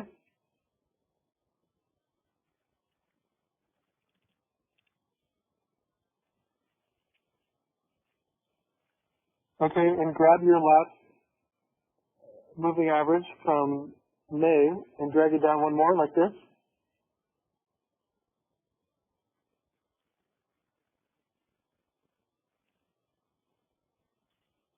Okay, and you should see that your moving average prediction for June is just the average of the last two observations for whatever oligopoly stock you have. So it should be the average of April and May. See? And that's it for this type, or this process.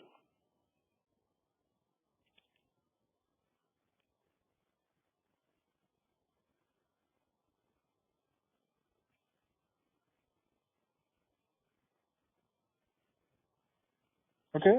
You see that?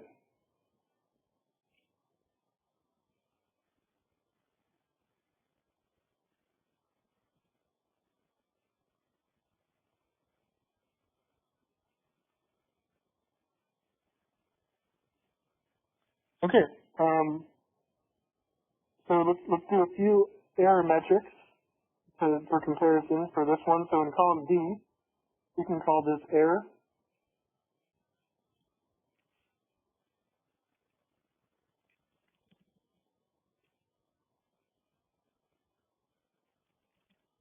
And in column E, you can call this APE, and that stands for absolute percentage error. And both of these are exactly what they sound like. But I'll show you to do the simple calculations.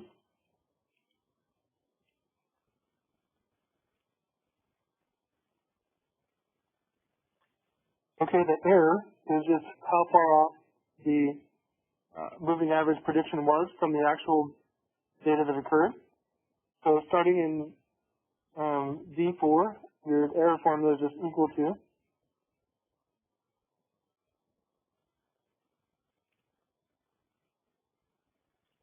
B4 minus C4, because it's just how far off the moving average was from the actual data in the first month, which should be the third month of your data piece. So it's going to be equals B4 minus C4. All right, so mine was about $4 off. Okay, so you want that same error calculation for the rest of the column, so you can just either double click the bottom right corner or drag it down like this.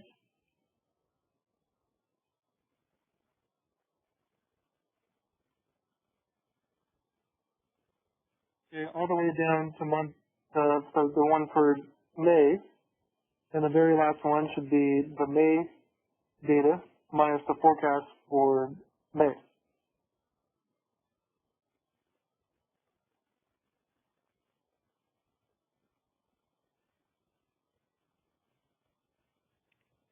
Okay, you won't have one for June because you don't have the data yet. So there's no error for something that hasn't occurred yet.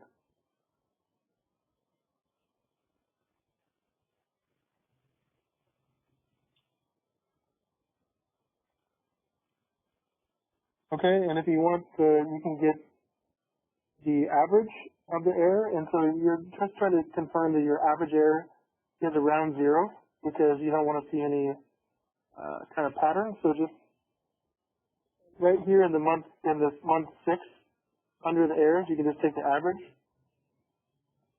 So below your last error right here, just take the average of the column.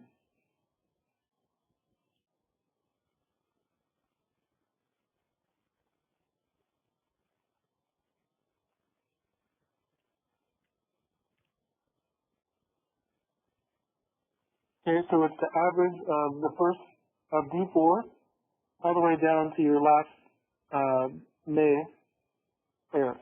So the average of the whole column.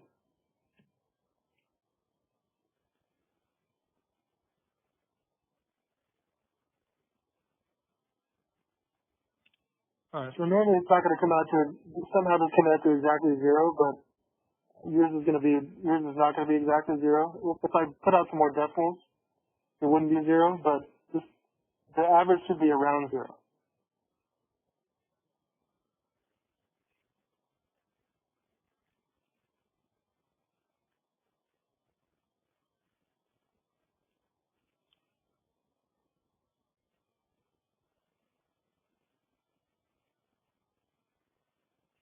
Alright, and then for the APE, this is going to be the percentage error in absolute terms.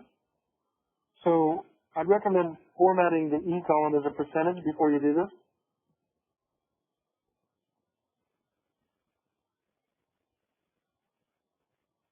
Alright, so you can just choose the E column and change the format to percentage.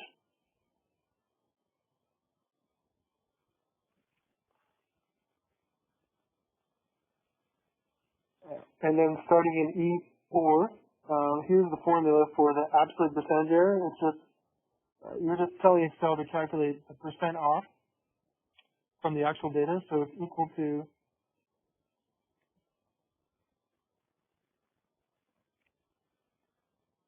the ADS formula, which is absolute value. And then if you want, you can include a second parenthesis to have an argument in there. And then it's the actual price minus the prediction divided by the actual. So it's D4.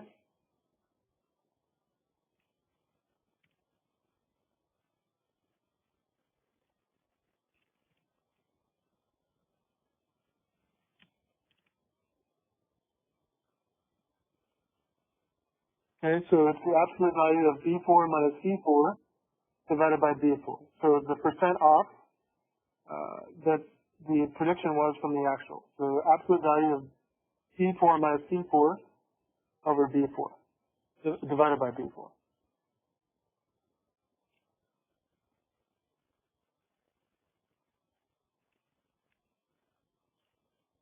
Okay, that's your general formula. Just drag that one down the whole column like this.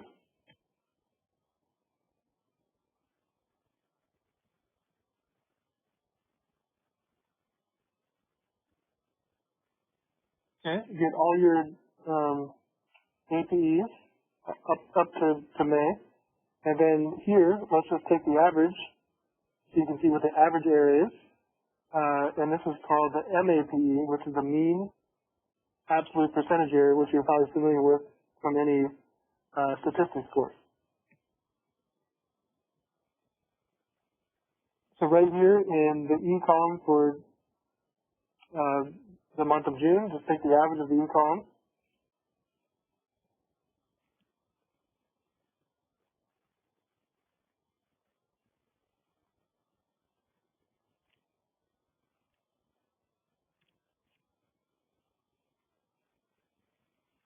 Okay, so it's the average of E4 all the way up to the most recent one.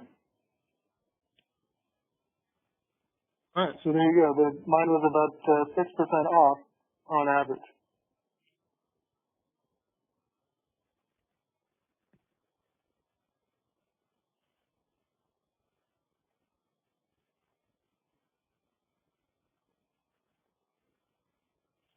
Okay, so we're going to do one more type, but I'm going to just make some. So I like to do this. If you want to keep the top row locked so you can see it every time you go down, you scroll down, you can do this.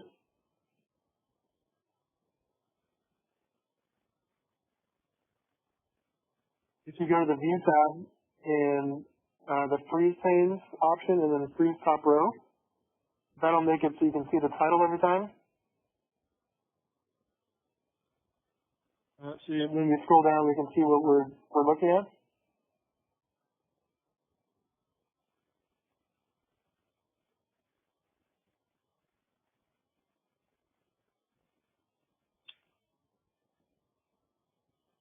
I'm going to color the moving average stuff a specific color, so it's different from the other one. So if you want, you can choose your C, D, and E column and make it a certain color.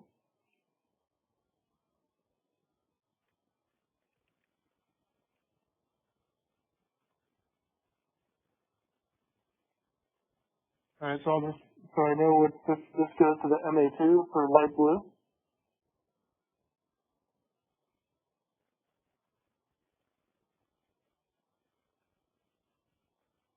Okay, and down here, this is the stuff that's going to go into your little assignment. So I'm going to color this the same color, but I'll label it first. This one is the MA2 forecast for next month.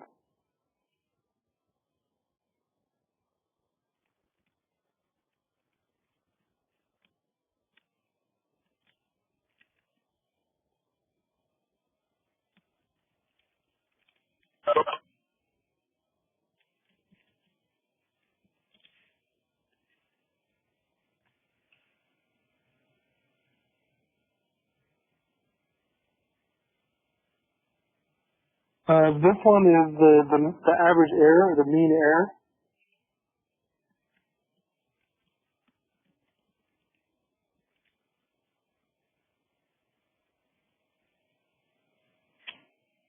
And this one is the MAPE, which is the mean absolute percentage error.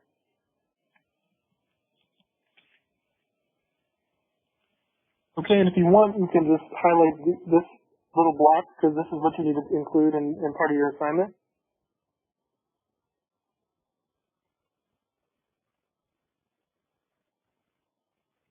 Okay, so you need the June forecast in the moving average, the mean error and the MAPE, and this is all you really need to put in. So if you look at my example,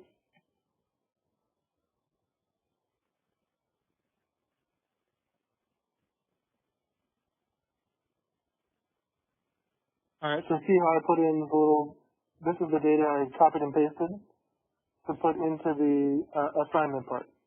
All right, so you can see how I did that there.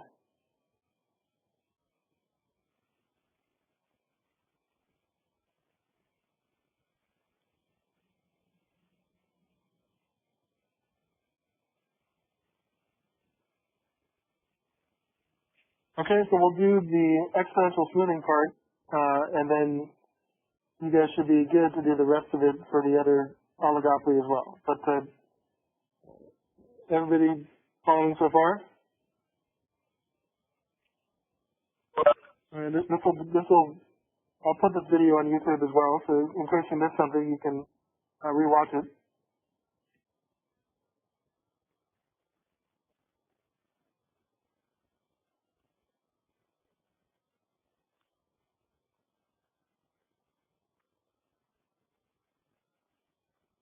Okay, so now let's do the simple, this is called exponential smoothing, and let's do that starting in column E, or F, sorry.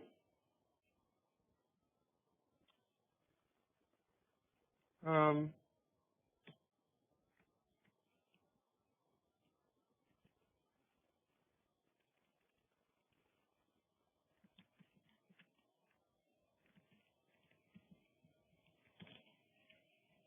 okay, so you can call column F exponential smoothing if you want.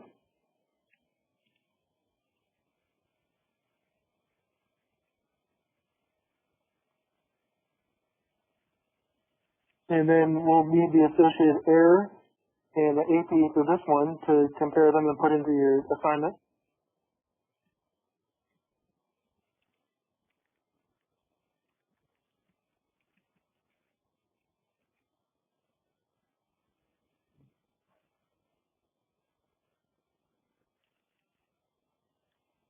Okay, and I'm gonna make this type of model a different color.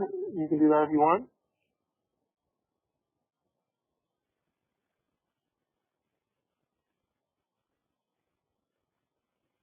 Alright, I'll do that one in like the orange color, so it's distinct from the other one, which is blue.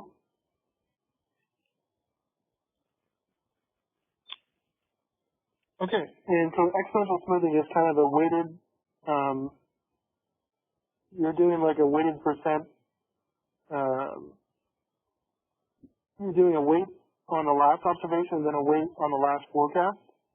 And so the simple formula is just alpha times the last observation plus 1 minus alpha times the last forecast. And so I did it, you can see it on the one I put as an example right here.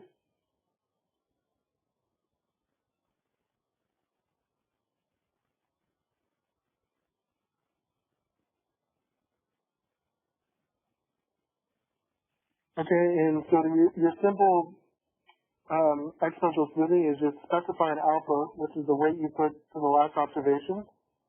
So in this example, I did 0.9.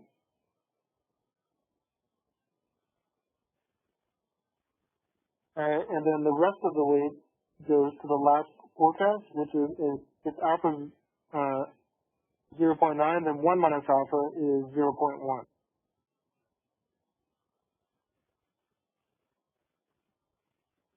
Okay, so it's a very simple method. And if you want to see more of the calculations, look at that video that I put up on the Blackboard site. But maybe I should just write the general formula here so you see it.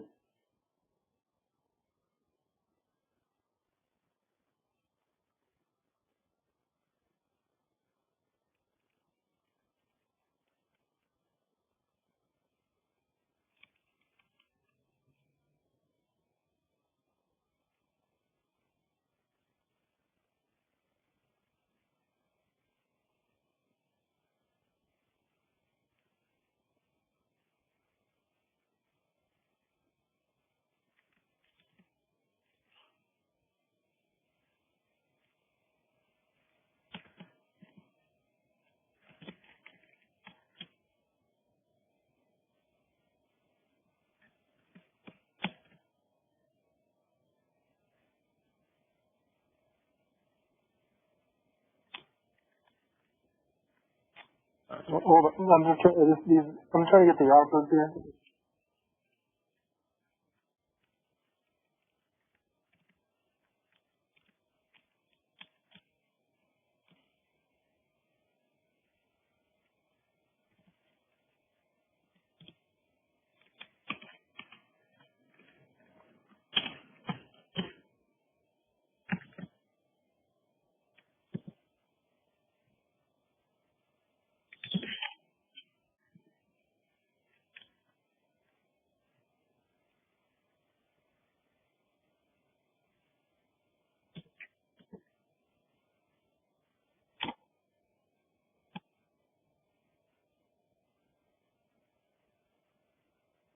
Alright, so that's pretty much it. It's your equation is just alpha times y t minus 1, which is the last observation, plus 1 minus alpha times f t minus 1, which is the last forecast. So it's, you'll specify this in Excel, but it's just alpha times the last y plus 1 minus alpha times the last forecast.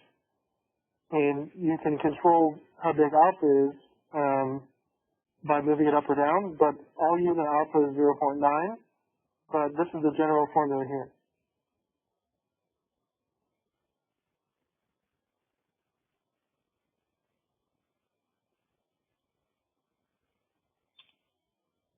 Okay, so to specify that in Excel using an alpha of 0.9, start in F3. You just have to link in your first observation. So in F3, just type in equals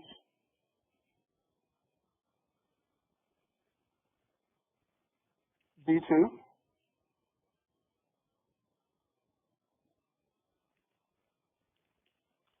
Okay, and then let's just write in the equation here. in F4, which is equal to.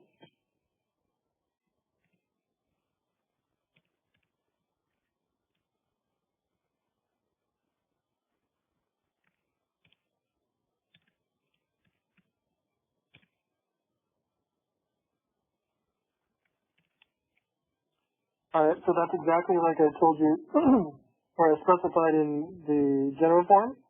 So it's alpha times the last observation, which is B3, plus 1 minus alpha times the last forecast, which is F3. So 0.9 times B3 plus 0.1 times F3.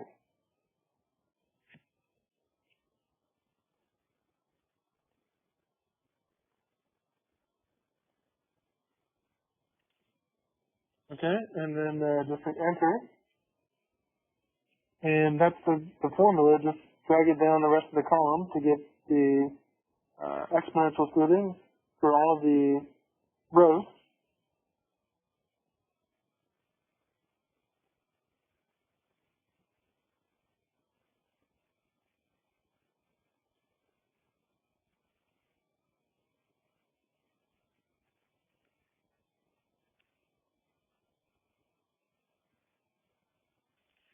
Okay, you should get to the very last one in the June column. Does the same process. See how it's 0.9 times B130. Well, yours is going to be different, but it's going to be 0.9 times the closing price for May plus 0.1 times the exponential smoothing for May. So see how it's the same 0.9s and 0.1s, but your June one is going to apply from the data from May.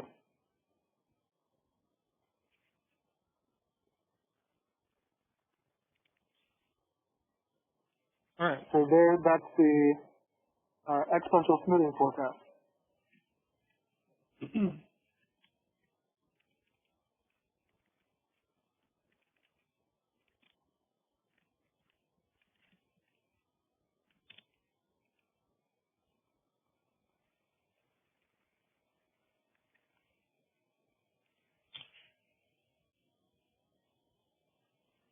Okay. Did everybody catch how I did the exponential smoothing?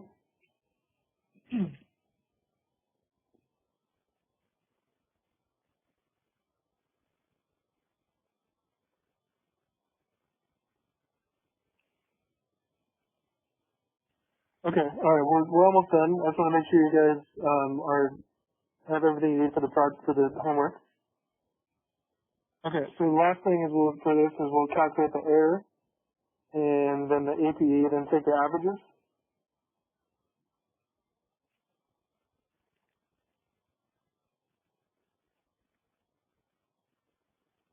Okay. So starting in G3, here's the error is just equal to G3 minus F3.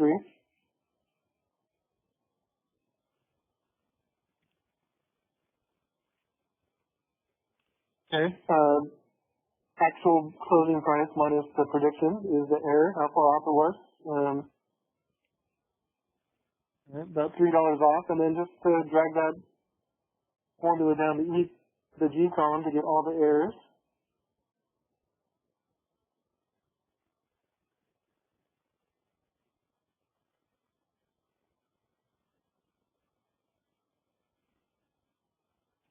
Okay, then right here in the June column, just take the average like you did before.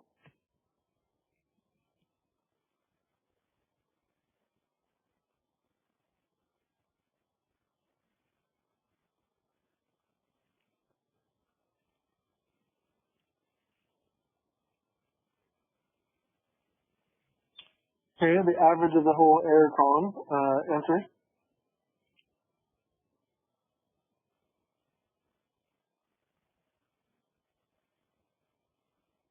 Why are they coming out exactly zero? I mean, I don't think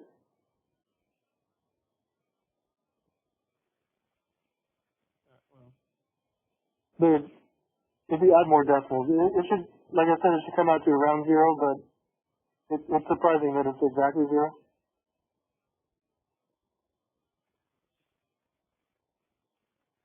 Okay, that's the mean error.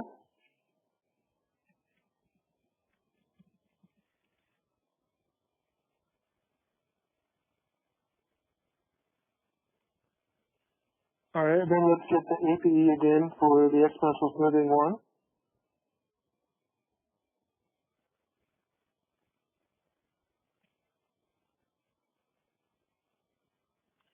Okay, first make your H column percentage.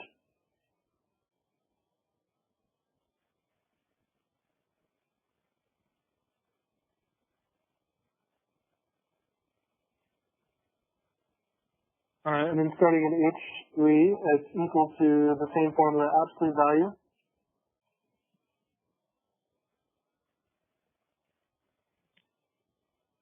Double parenthesis and do B3 minus G3 over B3.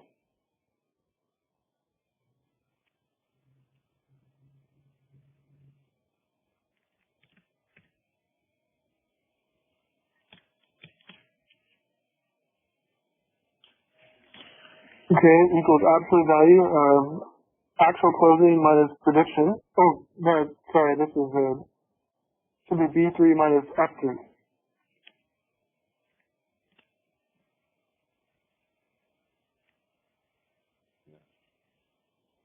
So B3 minus F3 over B3. So the actual closing minus the prediction of exponential smoothing divided by the actual. So the percent off. B3 minus F3 over B3.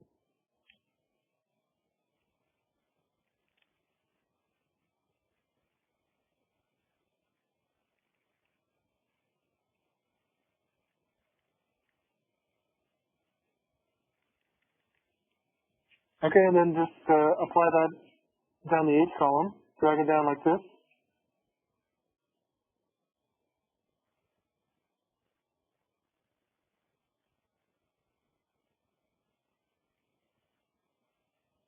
Okay, and then right here in the June month, you can take the average to get all the average of all the APE right here. So equals average.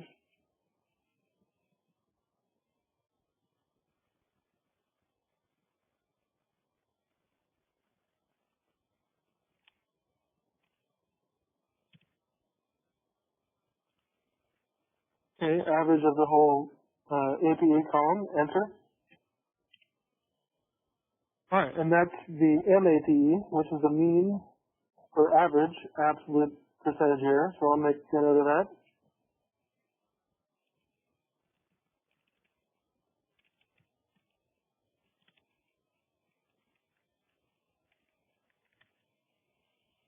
Okay, and then this stuff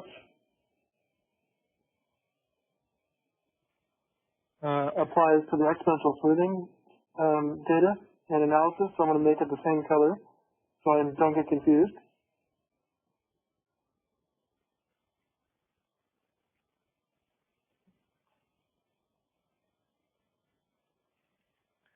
Okay, so there you go. There's the moving average forecast, the mean error, and the MAPE for that one. And here's the exponential smoothing forecast, the mean error, and the MAPE for this one. And that goes into the assignment just like I showed you in the example here.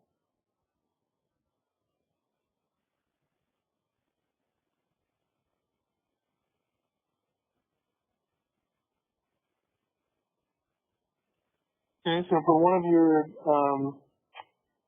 oligopolies, just put in, I just copied and pasted this from Excel. Here's what we just did with the forecasts and the errors. And then I also want you just to put in the calculation of the final. Just show me how you got this number.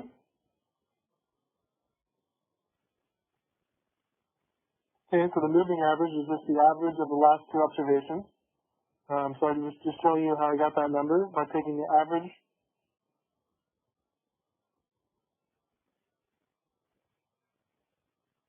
of those two, just that plus that divided by 2.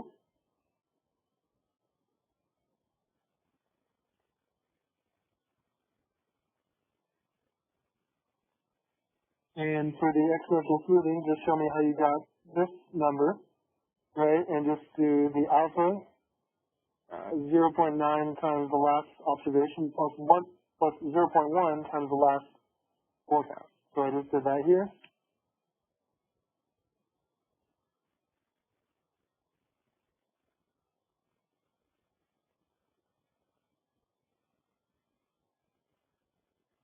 Alright, to confirm how I got the 40.21, yours will be different, but the process is the same, so it's 0.9 times this.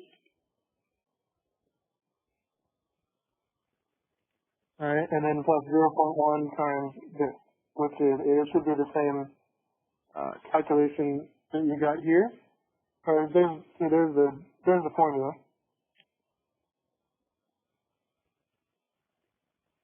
But just put in the numbers so I see how you got those and the same for this.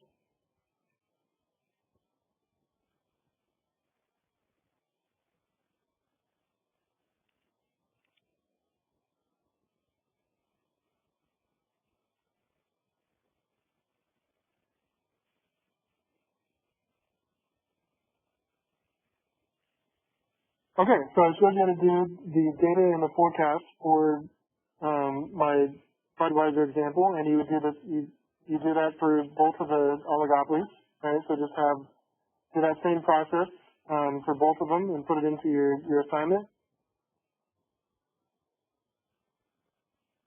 And then just a little discussion for this part here, and that's it. So what you turn in would be whatever oligopolies you chose.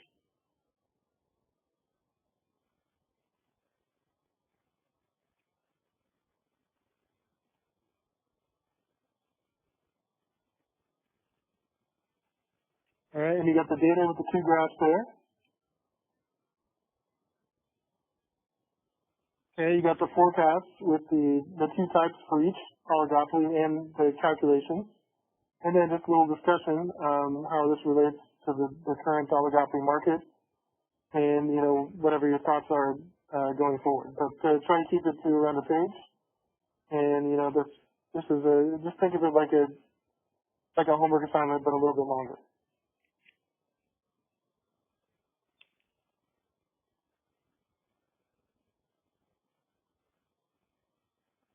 All right, so there's the assignment there, and I already have my examples that I did for the Budweiser and the Coors. There's my Excel file, so you can look at that as an example, and here's my example file for what you might want to turn in. And you should see that that should be a good idea of what goes in for yours.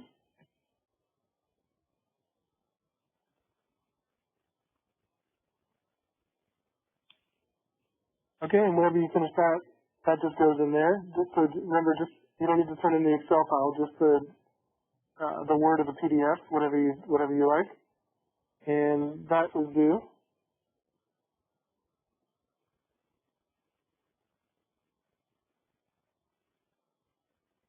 The last week, in 2 weeks, which is Friday, May 25th, 29th. So you have 2 weeks to do that, but it shouldn't take you too long. Okay, so any questions on that oligopoly homework, or what? If you come across questions when you're doing it, you can email me and I can try to help you. But any questions at the moment on what you have to do for this?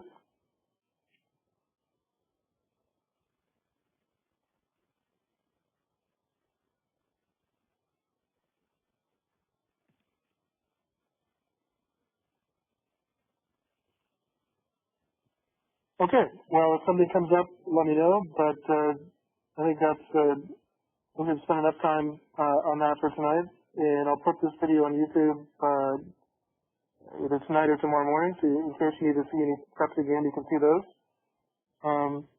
But yeah, so Chapter 10 homework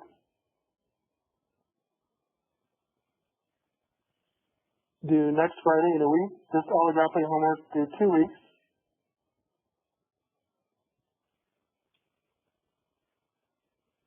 And then next meeting, we will do the review for the final, and that'll be due week 10 as well. So you'll have the oligopoly homework and the final exam both due May 29th, our last meeting.